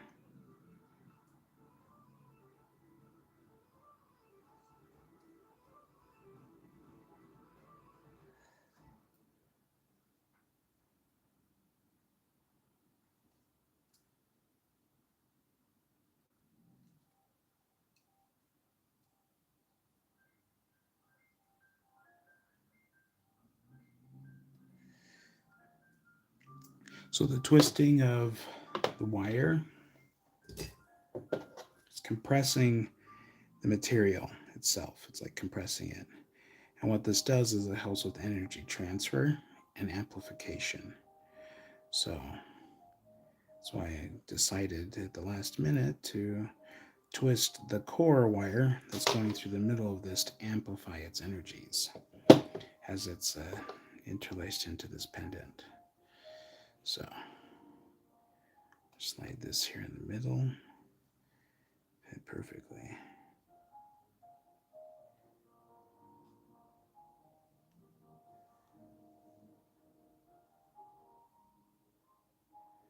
Yeah.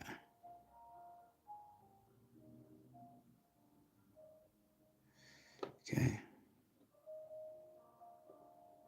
We're going to seat it in like that.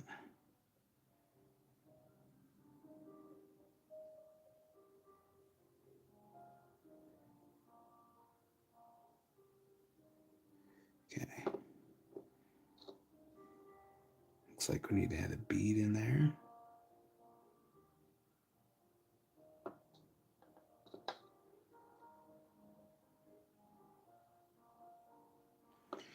Okay.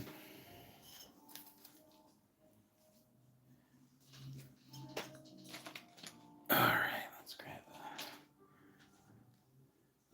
a container. We got some new little guys.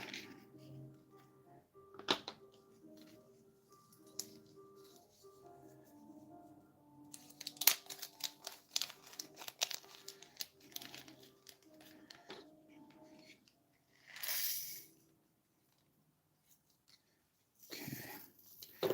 Let's see if these are big enough for that.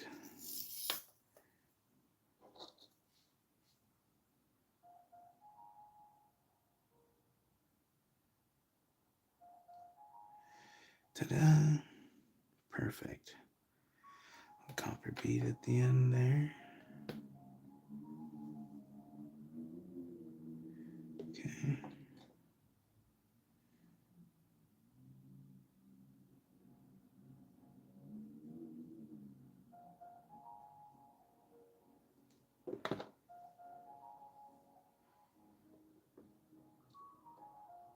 How perfect that is. Cool.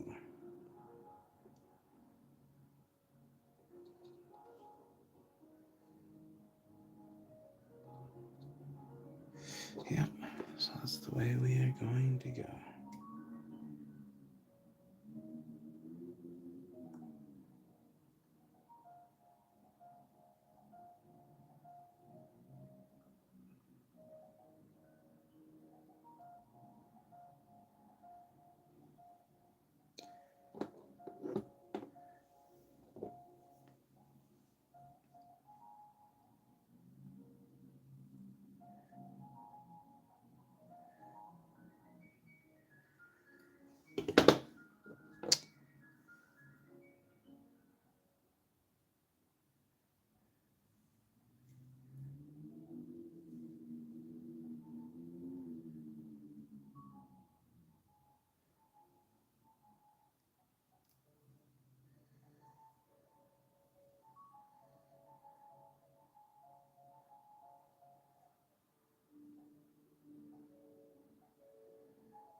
that is going to lay level.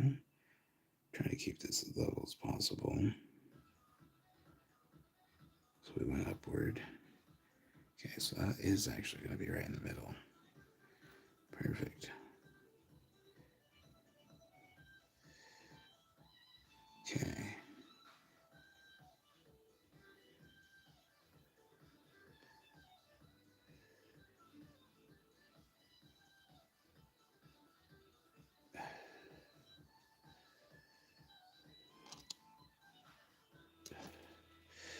Okay. So that's the dimension. We have to be careful we don't over tighten it because it'll cripple our frame here. But again, I'm being as gentle as I can with this so I don't mar up my silver.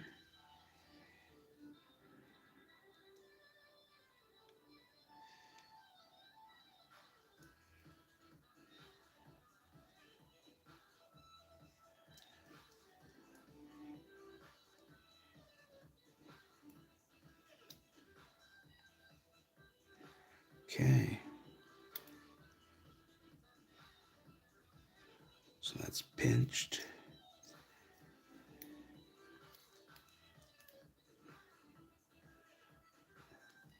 Okay. So that's the idea.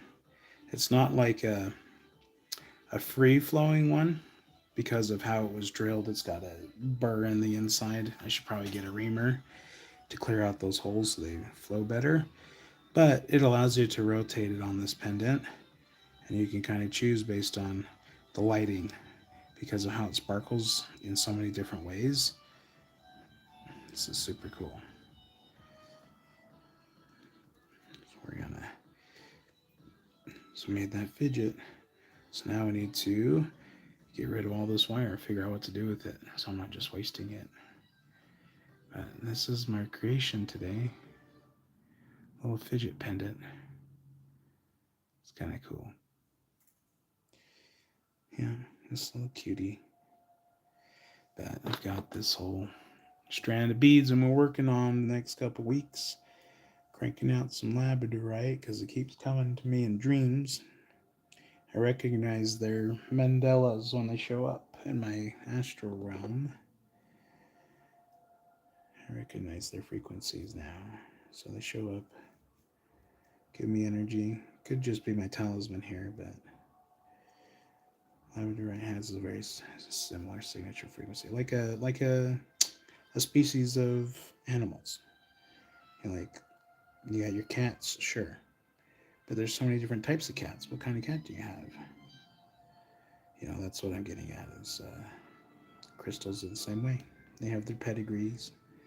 So on their energetic level, their frequencies. Yeah, we're gonna do 2 because we got 1111 going on here. So 11.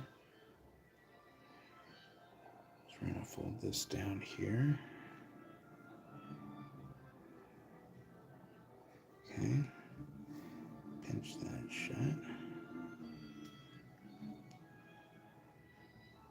Bump. If my phone dies or my live cuts off suddenly, it's probably because my phone's gonna die. I left my charger in another state and I haven't got a new one, so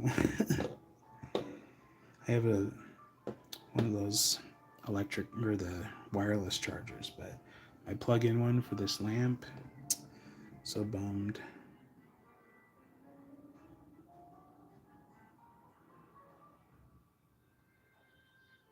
All right, so we're gonna curl that. So let's trim these off. Actually, I need my snips. I'm gonna keep it about the same length, like that. Slide it over.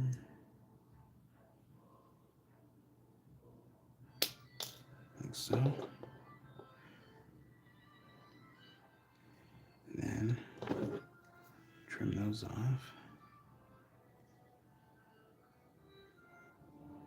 Try to take it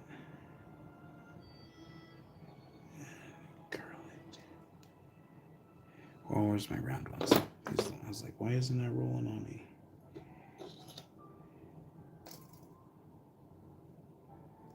It's because I wasn't using my rolling ones. Okay.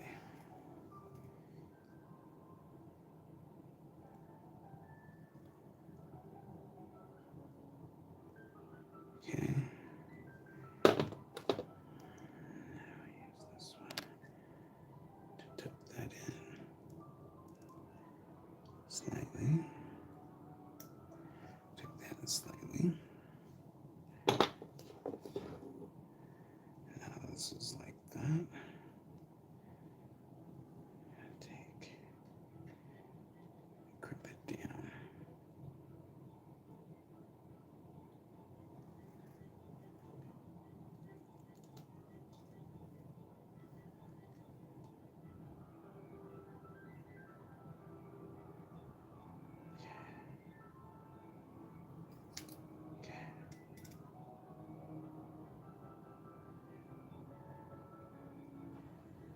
So cool.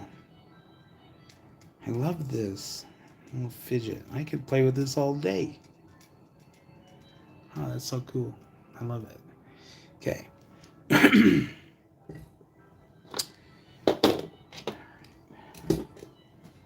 So what to do with these?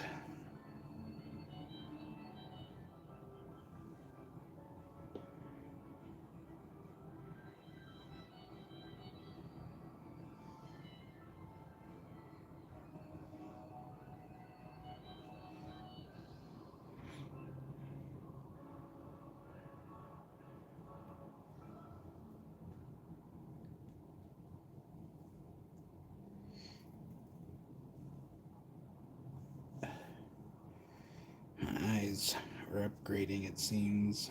The one just keeps dripping and dripping and dripping. It's like, why? Okay.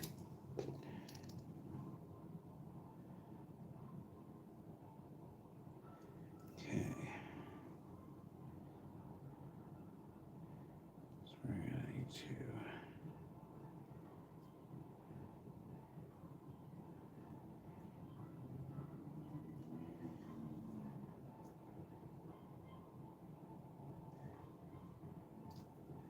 okay. Pinch that shut there. Okay. And this is gonna come back around.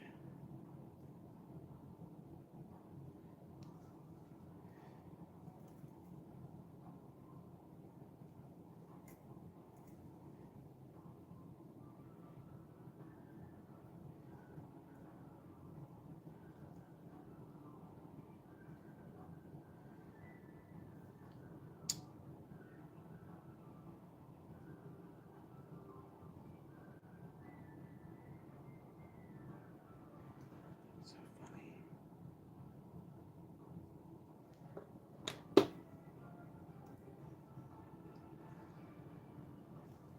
Okay.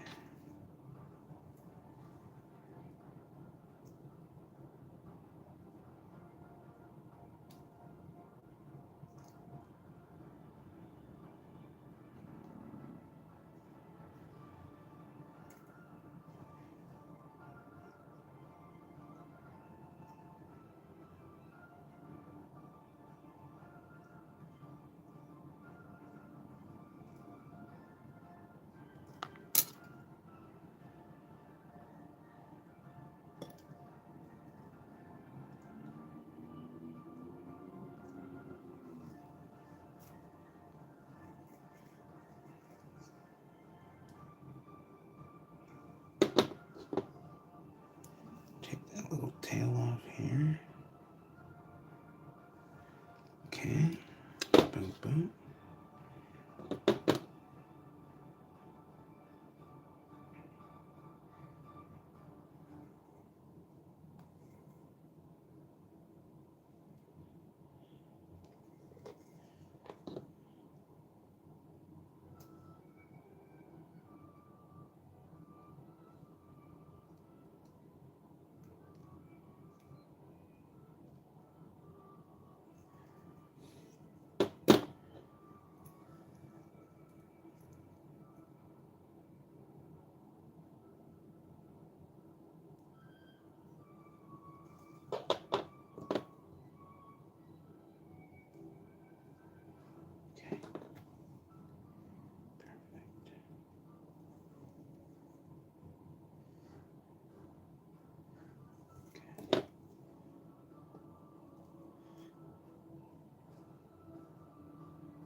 Something like that.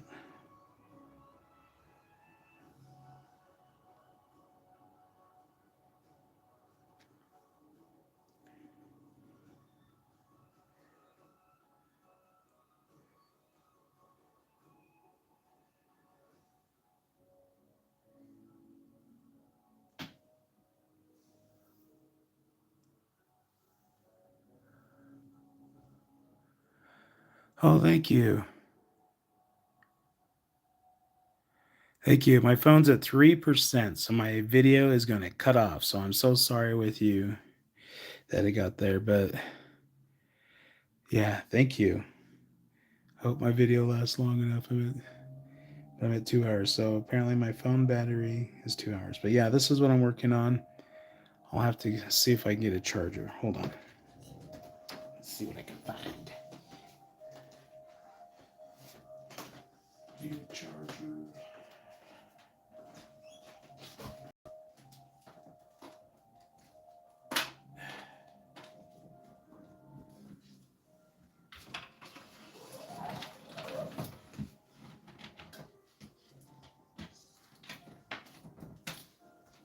Stay recording phone at 3%.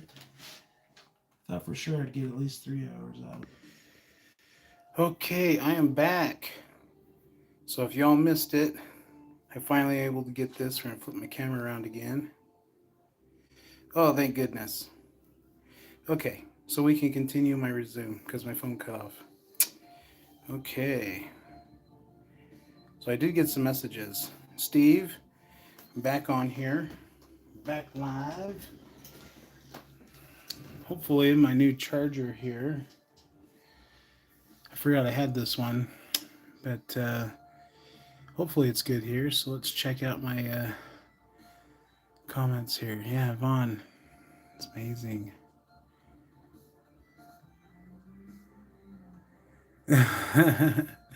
Carrie, you're so funny. Just like Honey stated, the patience for this. Yeah. So you can see the intricacy of this. Super cool. So sorry to lose you guys, but I'm back live again. So hopefully you find your way here. Yeah, it's a little fidget. And the other thing with the wire, not only is it like, you know, just so funny. But yeah, 22 times. Yeah, I didn't really do it 22 times. I think I did it 16. Knit one, purl two. Oh, mackerel. That's so funny. You're so funny, Carrie. Okay, well, we're back alive. Sorry, technical difficulty. My phone died on me, but we are almost done with this creation. But feel free to leave chats. I got it at my face level so I can kind of read them as I'm crafting. Finally found a good angle that works well so you can see what I'm working on. But we're working with labradorite. So whoever's going to get this one, whoever finds this one, they're very bright soul and they're always sparkling bright. This labradorite, from every angle I've come to find, glints the same. Shines best in this direction.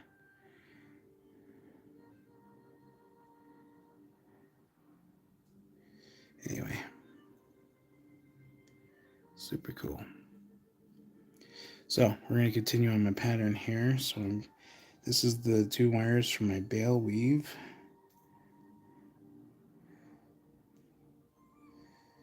Okay, let's pinch these ones down.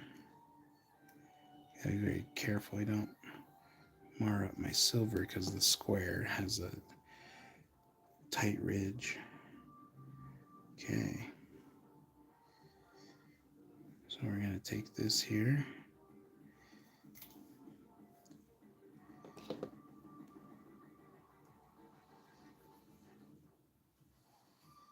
Okay.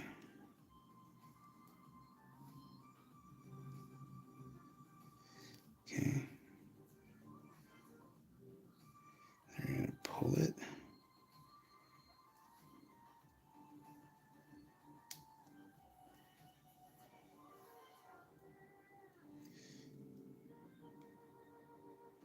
Okay.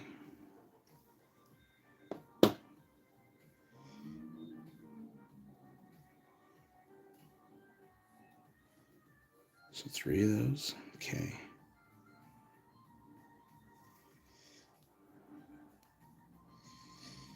So now we're going to take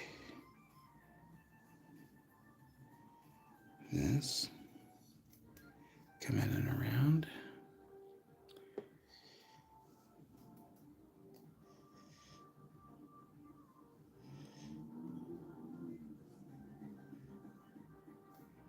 Like so. We're going to take this one, follow alongside it.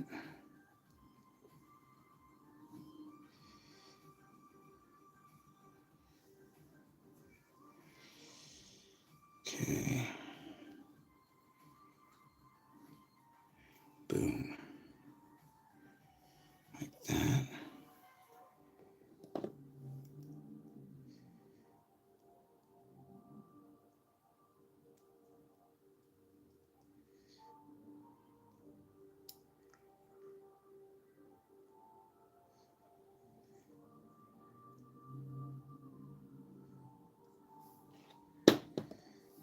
Okay.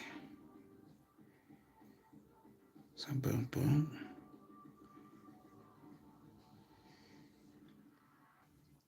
So we got it like that.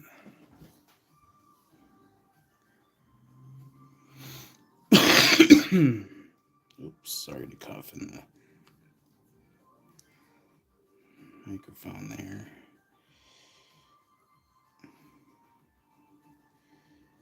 Okay. So we are going to.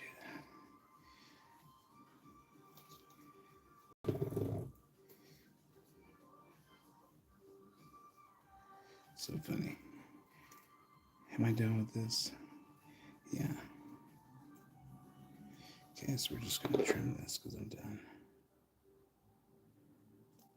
Okay. Get rid of that thread. So that this weave started here and went all the way around with one wire, came up and over and looped back. So this creates a full circuit with its energy flow. So now we are going to, don't use those ones yet, need these ones.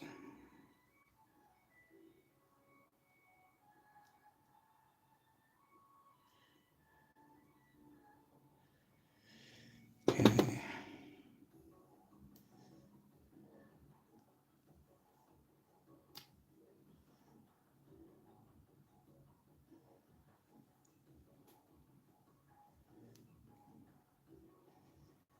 Okay. So now we're going to take this one, come on in,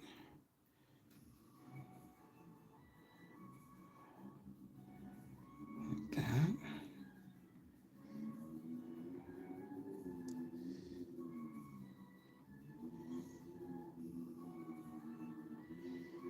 Okay.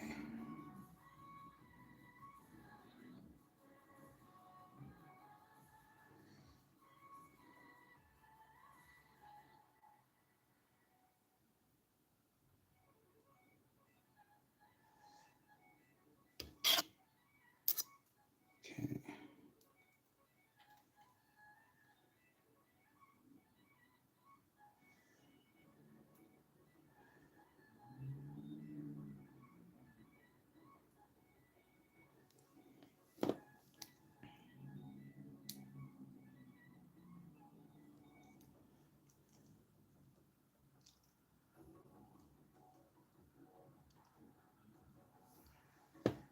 Okay.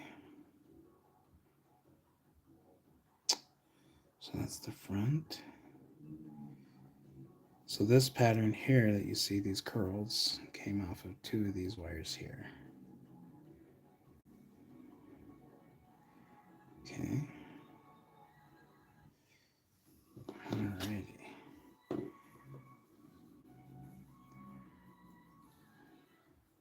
So now we're going to end this here and here because it meets on this side.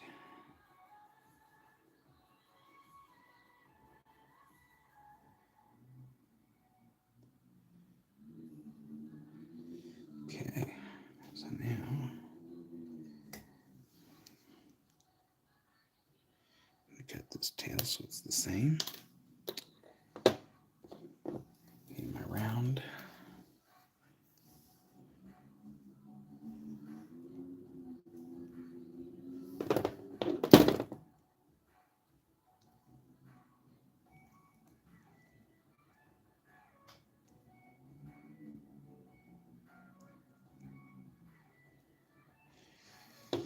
Okay.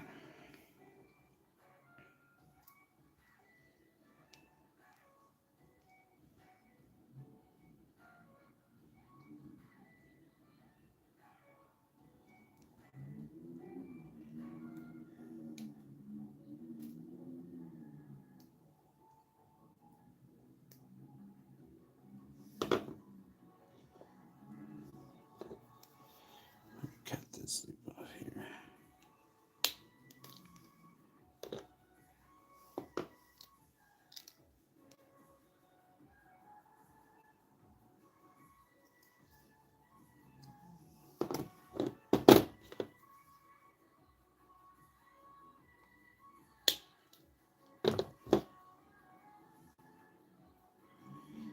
Okay.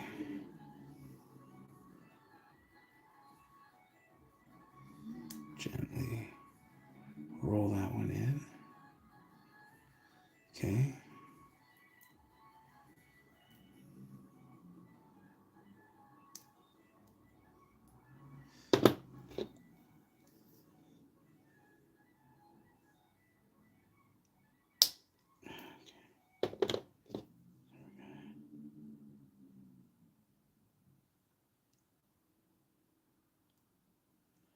Push that one down.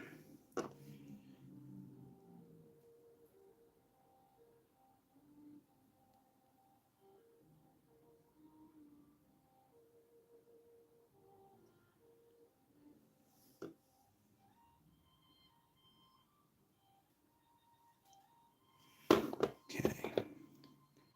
So now we snip this little bit off here. Let me use my pliers here to flatten it down.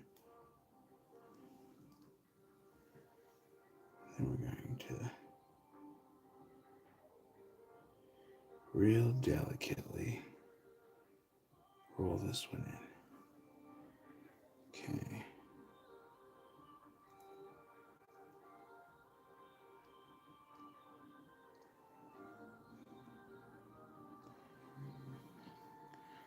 So now it looks like that.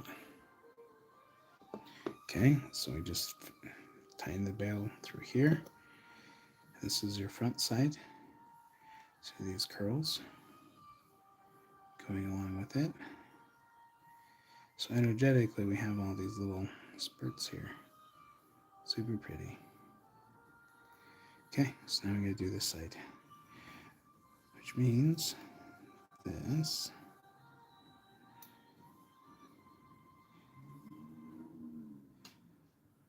Okay, so I'm going to lay these flat here.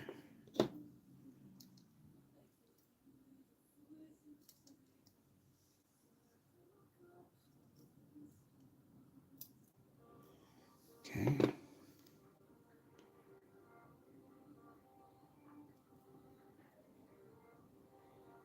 we're going to mirror that side. So we're going to take these little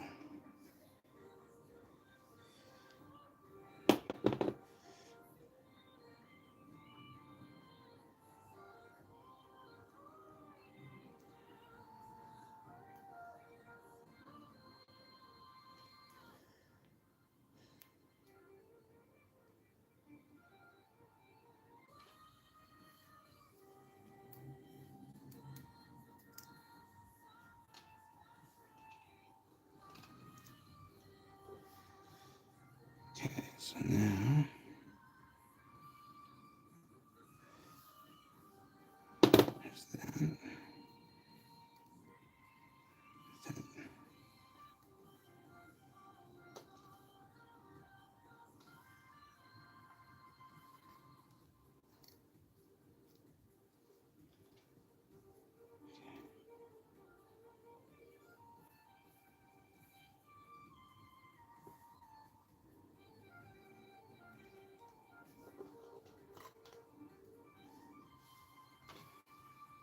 Okay.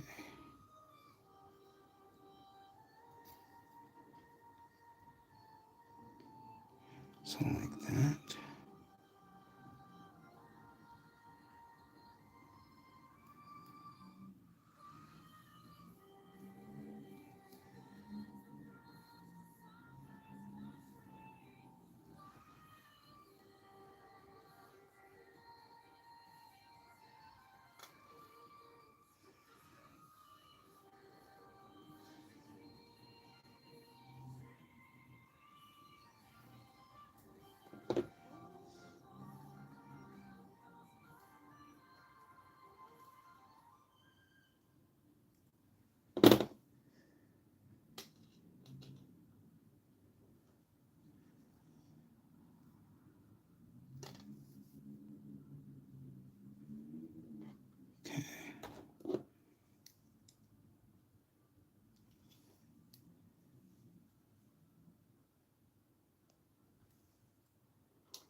Crimp all these down.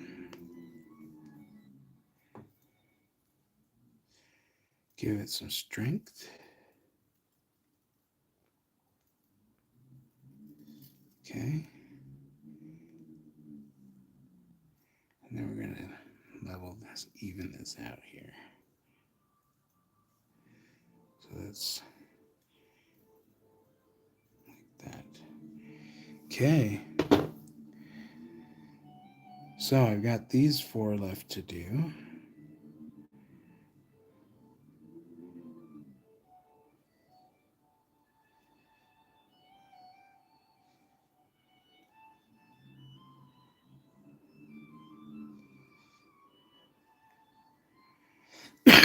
Oh, apologize again.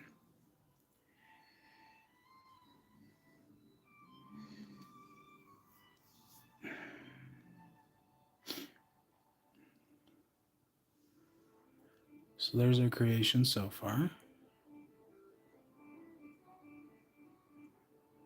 Little fidget. So pretty. And then, yeah, so we got our veil here. So I think what I'm going to do here is add some more stitching. Tie these 2 together, make them look pretty. And what we're going to do, because you see the back side is kind of whatever, we're going to come down on this back side and link it in about right here so I can finish filling out the bottom, but a little differently. Divine Masculine down below. So as you can see, that's my pendant, a little fidget pendant. But we are now at 1:36. Okay, so I got 1 hour before I gotta go, so we should be good. I'll be done. Okay. You want silver wire?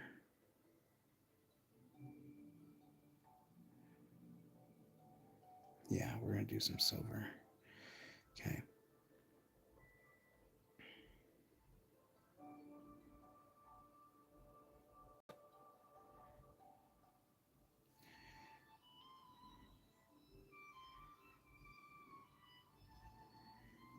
Actually,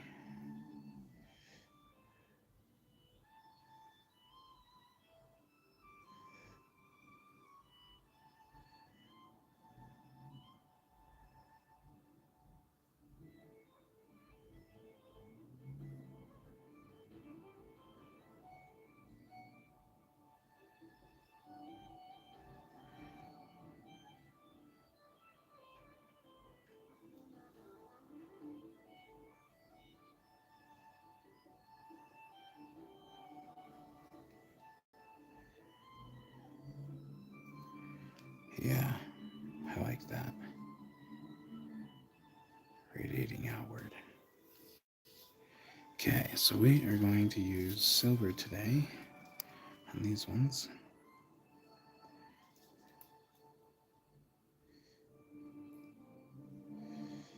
Okay.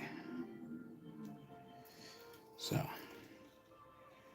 we're just gonna follow 369 on these ones. So we got 2, 3, 4, 5, 6, 7, 8, 9, 10, 11. So 11, just like with the bail, 11, 11 sequence. So we're changing this one up. So 11 stitches coming in to make an 11 like that. And then, so 1, 2, 3,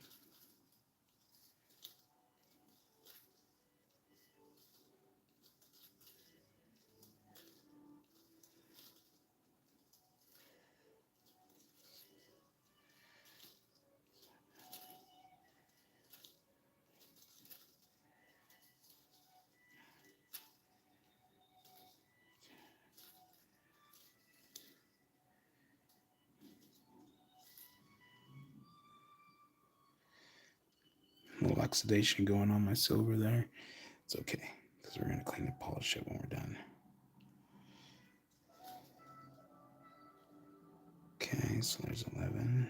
Now we do our next 11. Okay.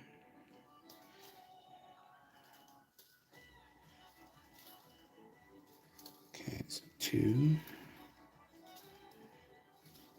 3, 4, 5, 6, 7, 8, 9, 9, 10, 11.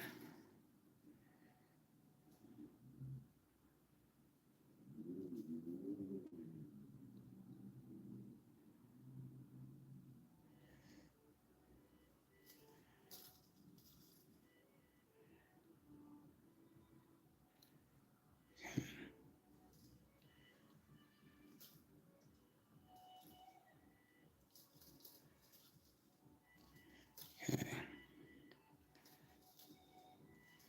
So 1, 2, 3, 4, 5, 6, 6,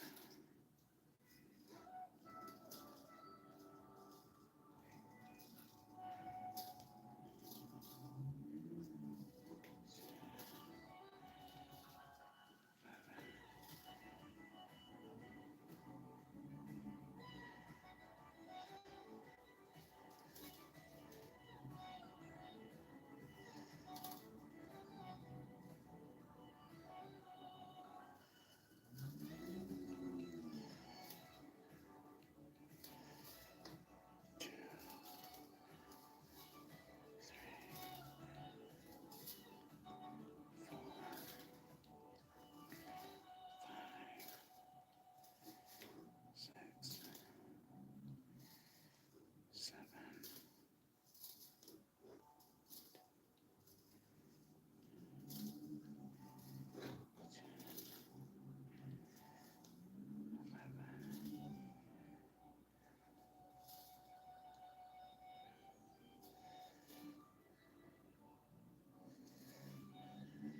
2,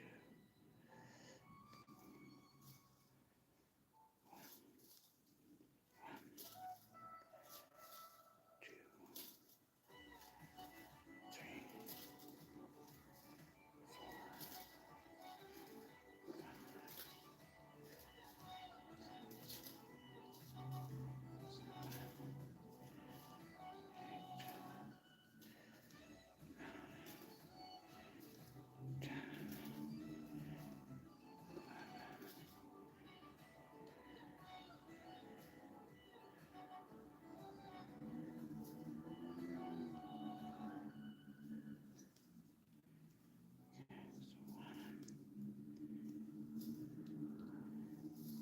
2,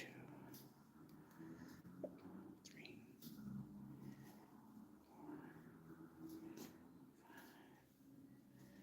6, 7, 8, 3.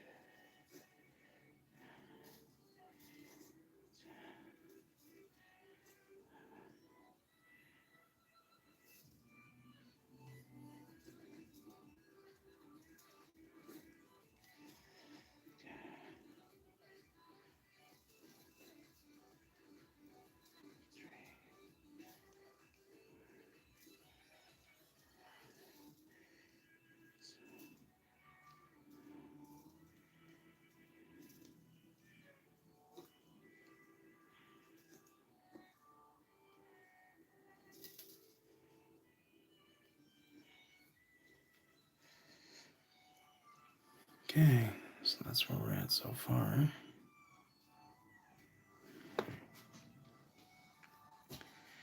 This is gonna bend down.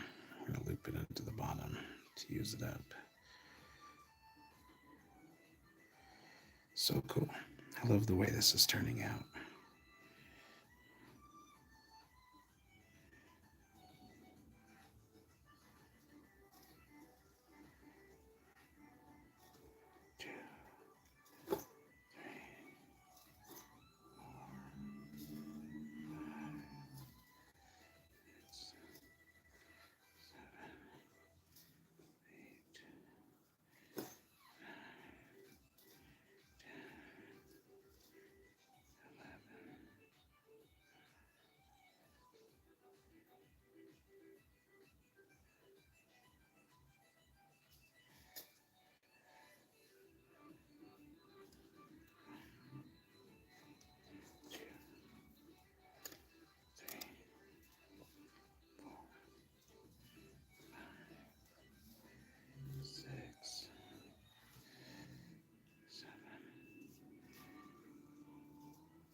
So there's our pattern so far. That's what we got. So this is just following 11, 11. So you get your 11s right here, these two. And then all of these stitching is 11 stitches in between. 11, 11. Such a pretty one. Yeah.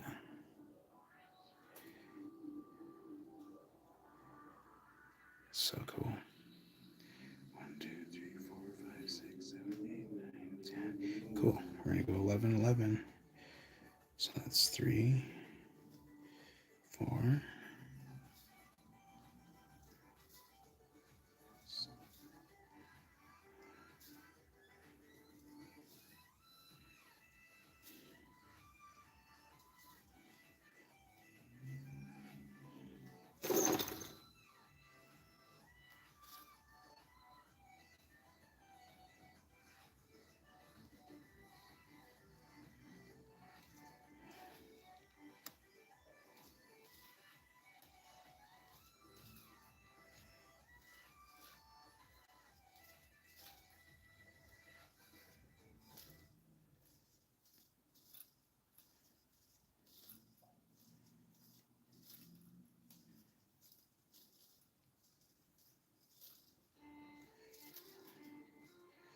Okay.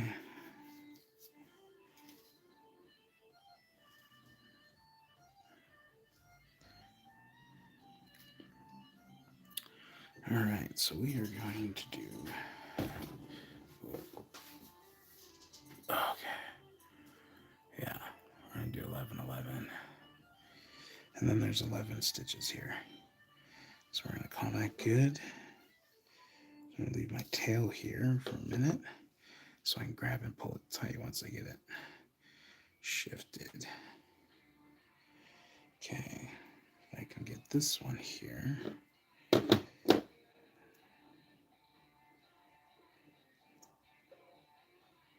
Okay.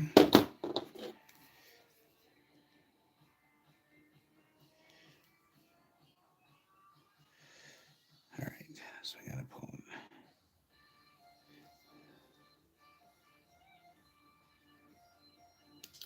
Okay, so there's that.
Okay, so there's that one.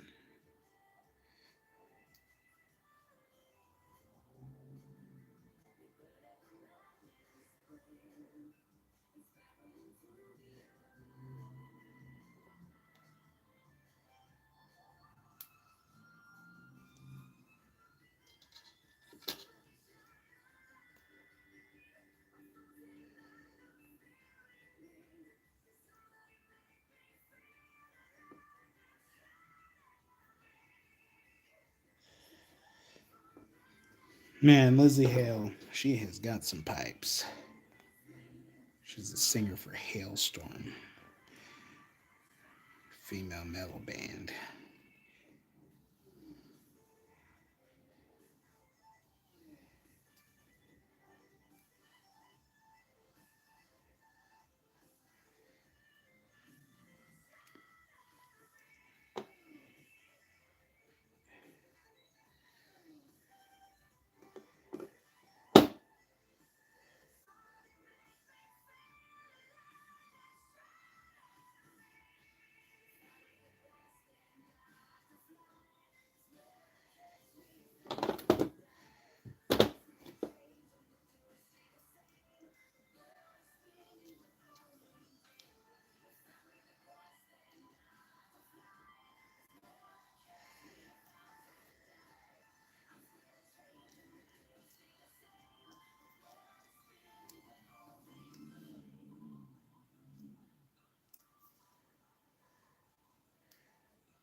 Okay, so there's that.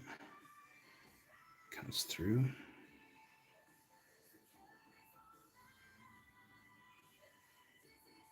Now we gotta weave.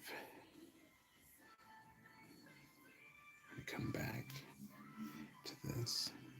But now we gotta weave this side real quick. So we're going to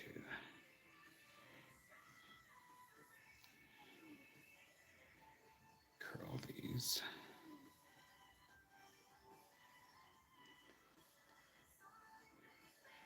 So like that.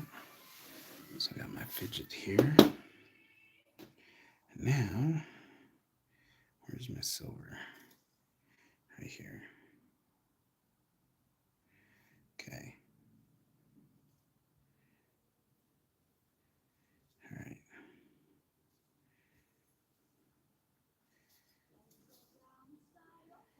Okay, so 1, 2, 3, 4, 5, 6, 7, 8, 10.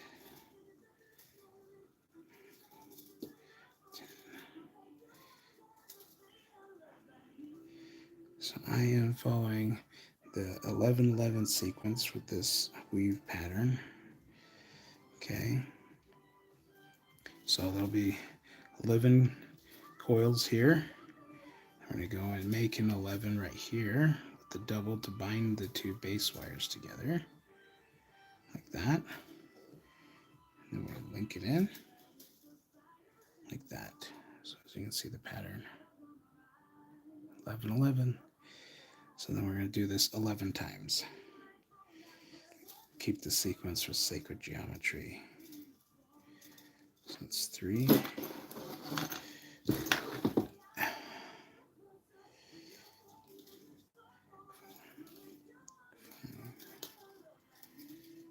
6,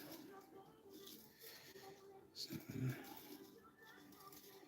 8, 9,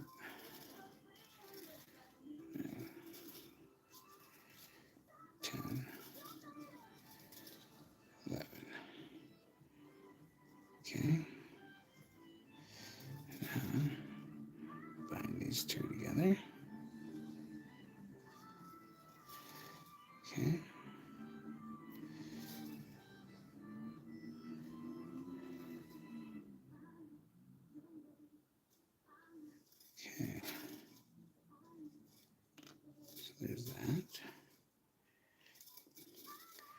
there's 1,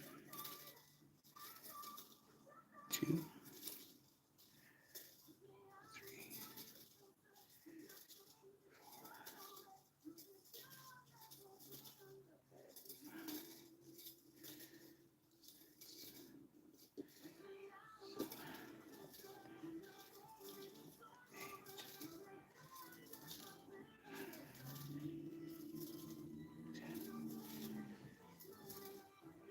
11. Okay.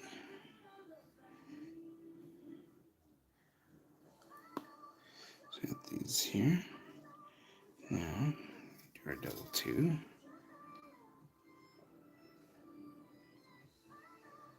Okay. 2.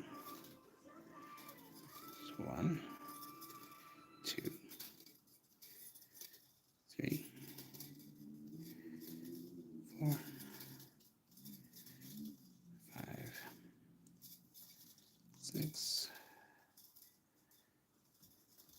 7, 8, 9,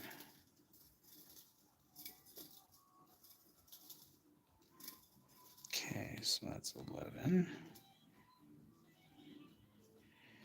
Okay.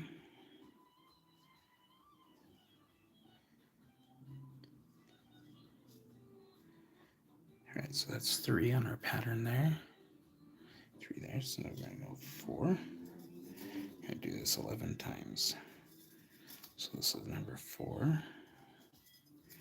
Now we count 11. So 1, 2, 3, 4, 5, 6,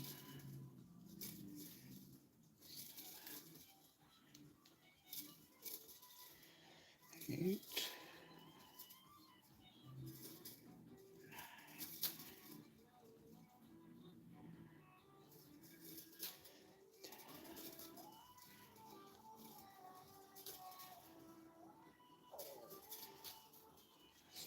11.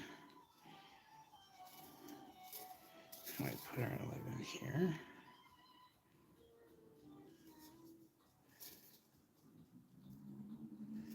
Like that. So now we go 1,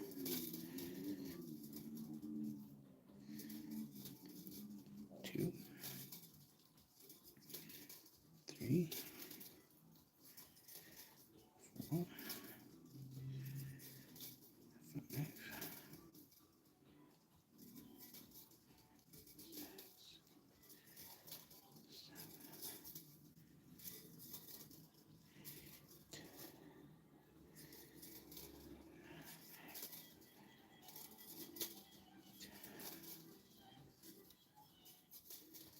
so there's 11. Okay, so we got 5. So now we're on 6.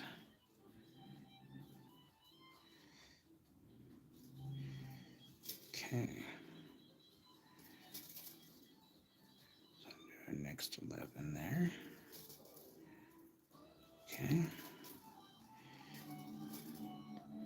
1, 2, 3, 4,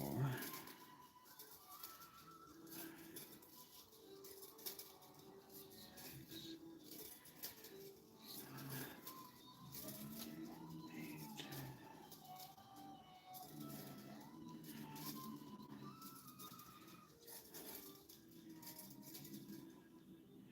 So there's 11.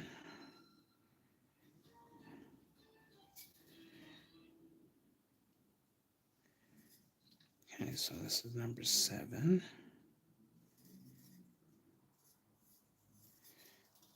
So 1, 2, 3, 4,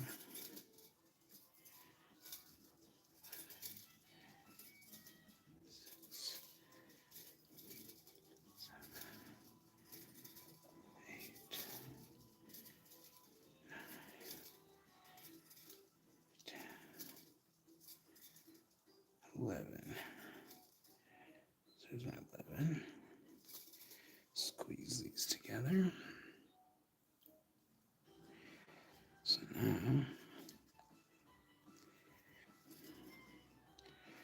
here. So next 11. Okay. 2, 3, 4, 5, 6, 7, 8, 10.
All right.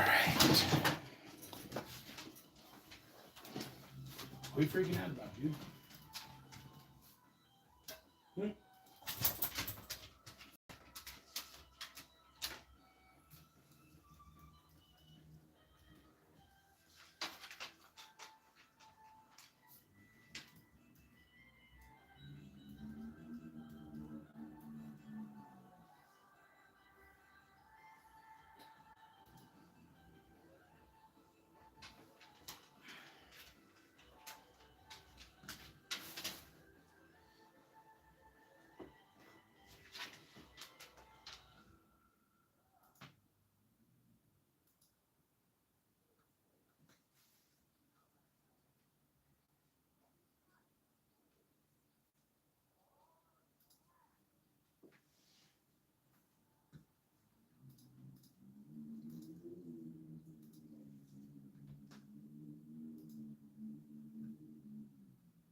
With that, because you've got to take the first step. You've got to put action and energy into it. It's not like you can just, oh, I'm going to write this and sit on the couch and this is going to happen. No, you got to take action and put energy into bringing that manifestation into reality. So, that's what the whole visualization exercise is for too. How are you going to do it? Honey, we create content. So that would be a great way for us to, if that was one of our goals, maybe we want a video to get a certain, a bit of exposure so it can help people, right? We could practice that, or like Honey said, you might want to manifest some bigger muscles. Definitely wouldn't hurt on me. Oh, back to you. Yeah. So just think about being disciplined. Think about, you remember those advent calendars we used to get as a kid? And each little doorway had a little piece of candy in it. No, no. Okay, so it was like this little thing you hung on the wall for Christmas. Okay. And every day in December, you would get a piece of candy. I do A remember. piece of candy. Yes. So do something like that for yourself when you are working on manifesting something. Reward yourself for every day that you actually sit, you have the right thoughts, you create and you release, and you look for signs of what action you're going to be asked to take. So that's really important. And you don't determine the action. Your higher self and the universe determine the action. Exactly. So don't start like creating a whole plan. You start going with the flow. Yeah, that's when you tune into your higher self. You know what your source code is, guys. You know, that's why that's really important to learn what that is. It's attached to your full name when you're born. And you look for them numbers. You got a spiritual guide number, a base number, and you'll start to notice it more and more and more and more. And it's cool, you know. We have one between me, my pops, and honey, 111 that we always see. And we constantly see it now. And it's awesome to like, when I first started talking to my honey, and even when me and my dad started doing these movies or videos, I said movies, he wasn't really into the numerology like that. So it's cool to watch everybody progress in the different things, you know, just like honey has taught me so much. And I mean, I can start say learning how to talk to my higher self, and I wouldn't have been able to break through without healing if it wasn't for you. So much you've helped me with spiritually. So we all learn from each other, but that's my favorite thing, watching that progression, you know, watching people grow. Right. And do that for yourself too. Watch yourself grow. And another thing, let's show that one picture. So I had a picture and then I amped it up. But really think about this. What is this guy doing? He's talking on the phone with somebody. Sometimes you're talking to yourself. But really be aware of what you're saying. What are your thoughts? What is your conversation that you're creating? Because the universe is listening to you. And that's really important. You want to have a good conversation going on. So let's say you have an errant thought that comes in and it's negative. And you say to the universe, erase that. This is what I want. This is what I'm ready to experience. Okay. Because if you create negativity in your head or with your words, or sometimes people write it, if you do that, then a lot of times you're attracting it back to you. Yes. Yep. And on that slide there, guys, you see where it's messed up by the word it. I must take responsibility for that. That was my fault. I tried to expand Honey's image, and it added that extra TID. So I apologize on that. Oh. We were just trying to get the image big enough for the screen. But no, you're so right with what you just said there, honey. You couldn't be more on point with that. You know, 100%. Well, and Nancy's saying that was the size of the soul. So she's been seeing the soul. And your soul is enormous. So be willing to count on your soul, right? Be willing to give it jobs to do for you and help with the creation and really try and step out of your ego.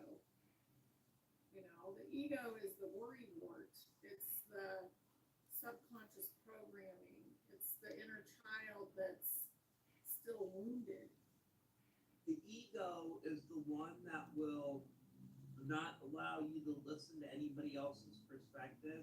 And like you can tell when people are really, really ego driven, it triggers them so bad if they hear anything that is not part of their narrative. Now, we're always working on our ego. And anyone that tells you that they totally dissolved their ego, guess what? That's their ego telling you that. Because I've been working on mine for years and I'm still working on it every day, guys. And I got a lot of ways to go, you know? But Yeah, that's good. The ego is our personality. and I honestly forgot where I was going with that. A lot of the ego is trauma. So remember to heal your trauma. Remember it's time to actually sit with things and do things now. And most of you guys have been doing healing for years. But whenever anything comes up, sit with it and start releasing it and being honest with yourself about where it came from. And really being willing to heal that. And maybe you're still ticked off at somebody that, helped create that trauma. But remembering that you also signed up for that trauma and it was a lesson for you, and ask yourself, well, what did I learn from that? And once you can let go of being emotionally attached to that trauma, it doesn't own you anymore, and it can't be a block on your way to success, like a happy, beautiful life, Yeah. Yeah, a lot of the blocks from stopping us from reaching that next phase in reality in this life is them traumas from our past, right? You know, it blocks the manifestation still. You don't realize that, but it does. Even words affect the manifestation, because manifesting really is magic when you think about it. Like, we really have the power to recreate our reality. You really do. And the first step I tell everybody, well, if you think it's just woo-woo, you already lost right there, because the first step is believing in yourself. Once you believe that you have the power to create your reality, bend and manipulate it, you start doing that. And you gotta put in the work. That's the most important thing, putting in the work. And just getting up and doing it every day. You don't have to put in 2 hours a day, 3 hours. Try 10 minutes in the morning. If you can do 15, do 15. But I would love to see each one of you guys try the 369 manifestation method for 17 days, and I'll write a full detailed breakdown so you can follow it. And let me know. We'd love to hear please, if that's been part of the community, how that worked out for you. And some of you guys in the chat right now, have any of you ever tried the 369 manifestation method before? I would love to hear that. Do you have that video? Should we do the video? Yeah. Want to watch that? Yeah, let's watch the video. Okay, I got this video. Good guys. job, Vaughn.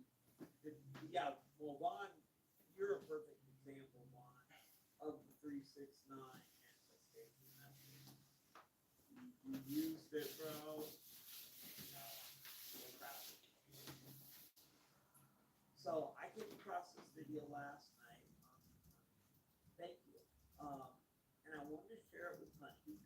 And let me download the song I made, guys. Hold on 1 second. Because what he's talking about in here is how frequencies can change our DNA, and a shared experience, like listening to a song for the first time with someone, can actually change your DNA. So all the people, us all in this chat right now watching this video, we will all have a shared experience that all of our DNA will be affected from this song.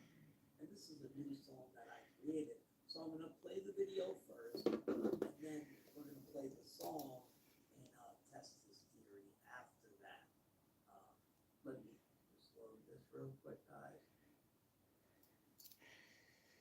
So one thing I would do while he's loading that is think about, do you have a notebook yet? And I would really advise getting one and get a nice one that you actually want to write in, you know? I have a favorite publisher called Peter Popper Press, and you can get them on Amazon, and they all have like beautiful pictures, and they're just notebooks that you can write in. I would really think about that. If you want to manifest, it's a great thing. And write with blue ink. Why the blue ink, honey? I can't remember, but it works better than black ink when you're trying to I manifest. can't stand black. Yeah, and ink is really important because you're making it solid. You're not going to be able to go back and erase it. I got blue ink right here. That's all I use is blue ink. I can't. My mom in her office, she has all the bright pens. I can't read them. Hurts my eyes. The Yeah. blue ink is easier on the eyes too. But I was wondering why, if there was something special. I can't remember. I'll have to go back and look. Yeah, it's fascinating. Okay, guys, let's check out this video. Here we go. And it's Terrence Howard. Said talk it, so I hope he's a good guy. He's an actor. I mean, it's an actor playing the actor of Terrence Howard at Howard. this point. He's a 2.0.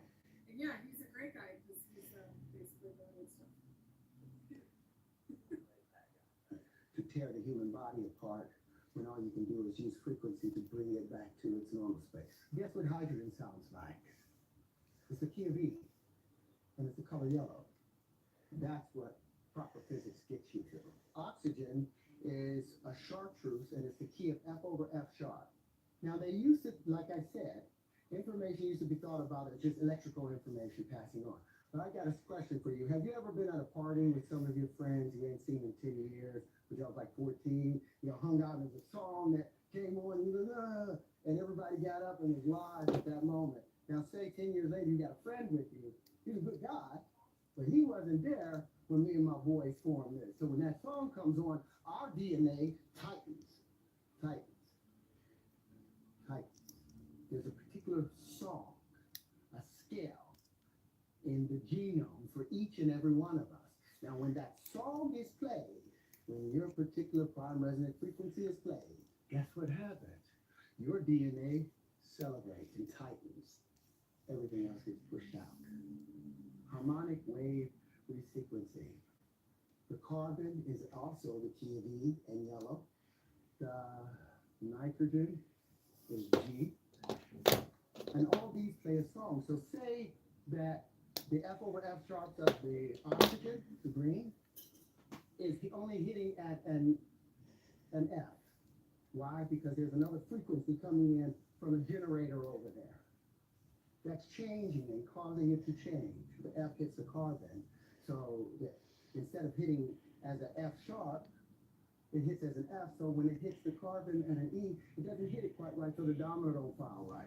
So the next domino hits wrong. And so now we have malformation happening within our DNA because the frequencies are being pushed off.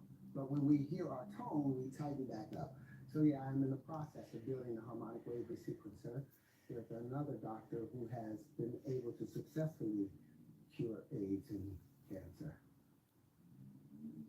Hey, so, I mean, that's awesome what he was talking about with frequencies, you know what I mean? And how frequencies has an effect on our DNA. And this isn't just something, after I heard him say that, I went and researched it, and there's a peer-reviewed research study done on this, what he's talking about. But they've known this for years. That's why they tore all the bells down with the Tartarian Empire and so forth, right, honey? Yeah, absolutely. And if you think about DNA, it's two things. One of them is code, right? It's the code for how your body's put together. It's your light codes. And we now have the 12 strands of DNA. So think about this as your DNA. And the other thing that it does is it's an antenna. Yes. So it's receiving information. So all those light codes that we've been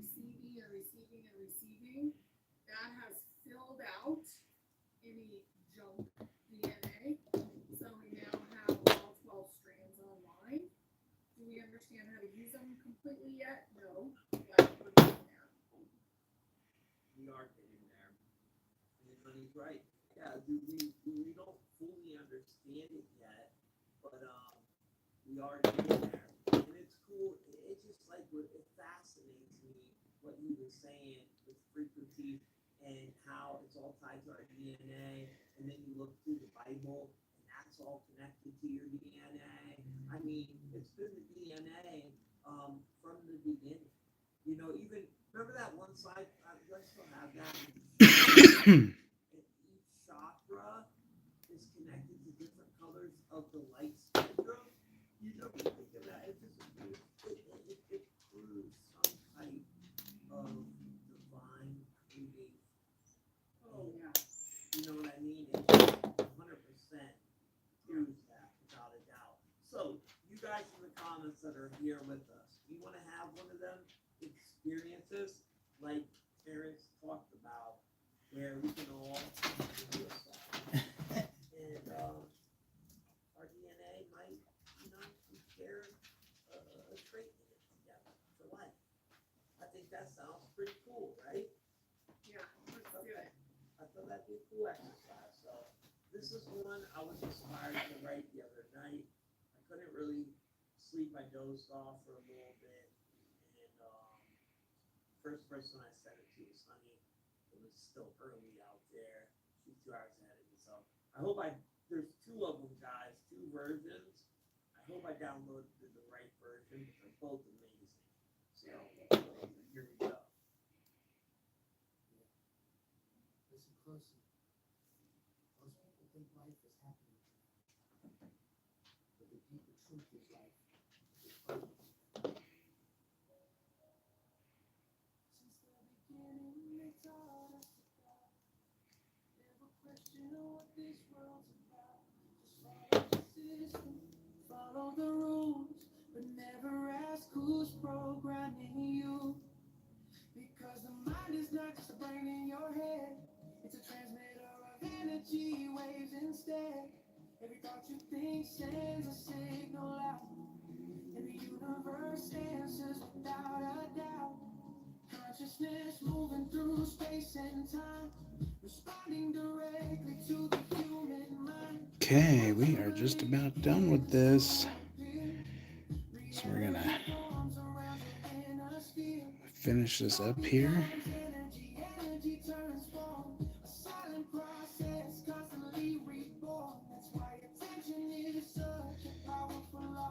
Okay.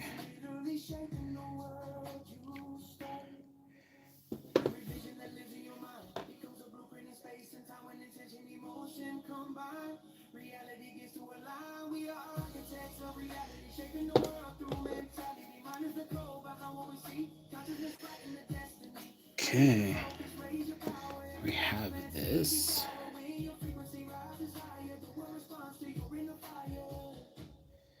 Okay. So there's my creation. My labradorite fidget pendant. Just finished it up. 3 hours, 33 minutes. Perfect divine timing. You're following 369 and 1111 pattern sequence. This video, that's so amazing. 333. So have a wonderful day, guys. Thank you for enjoying this amazing creation video with me. The replay will be available. And then on Mondays, I do my product dropped. So what I'm working on for labradorite is going to be on my product. This is a fidget pendant. Super cool. So y'all have a wonderful day. And we'll talk to you later. Bye.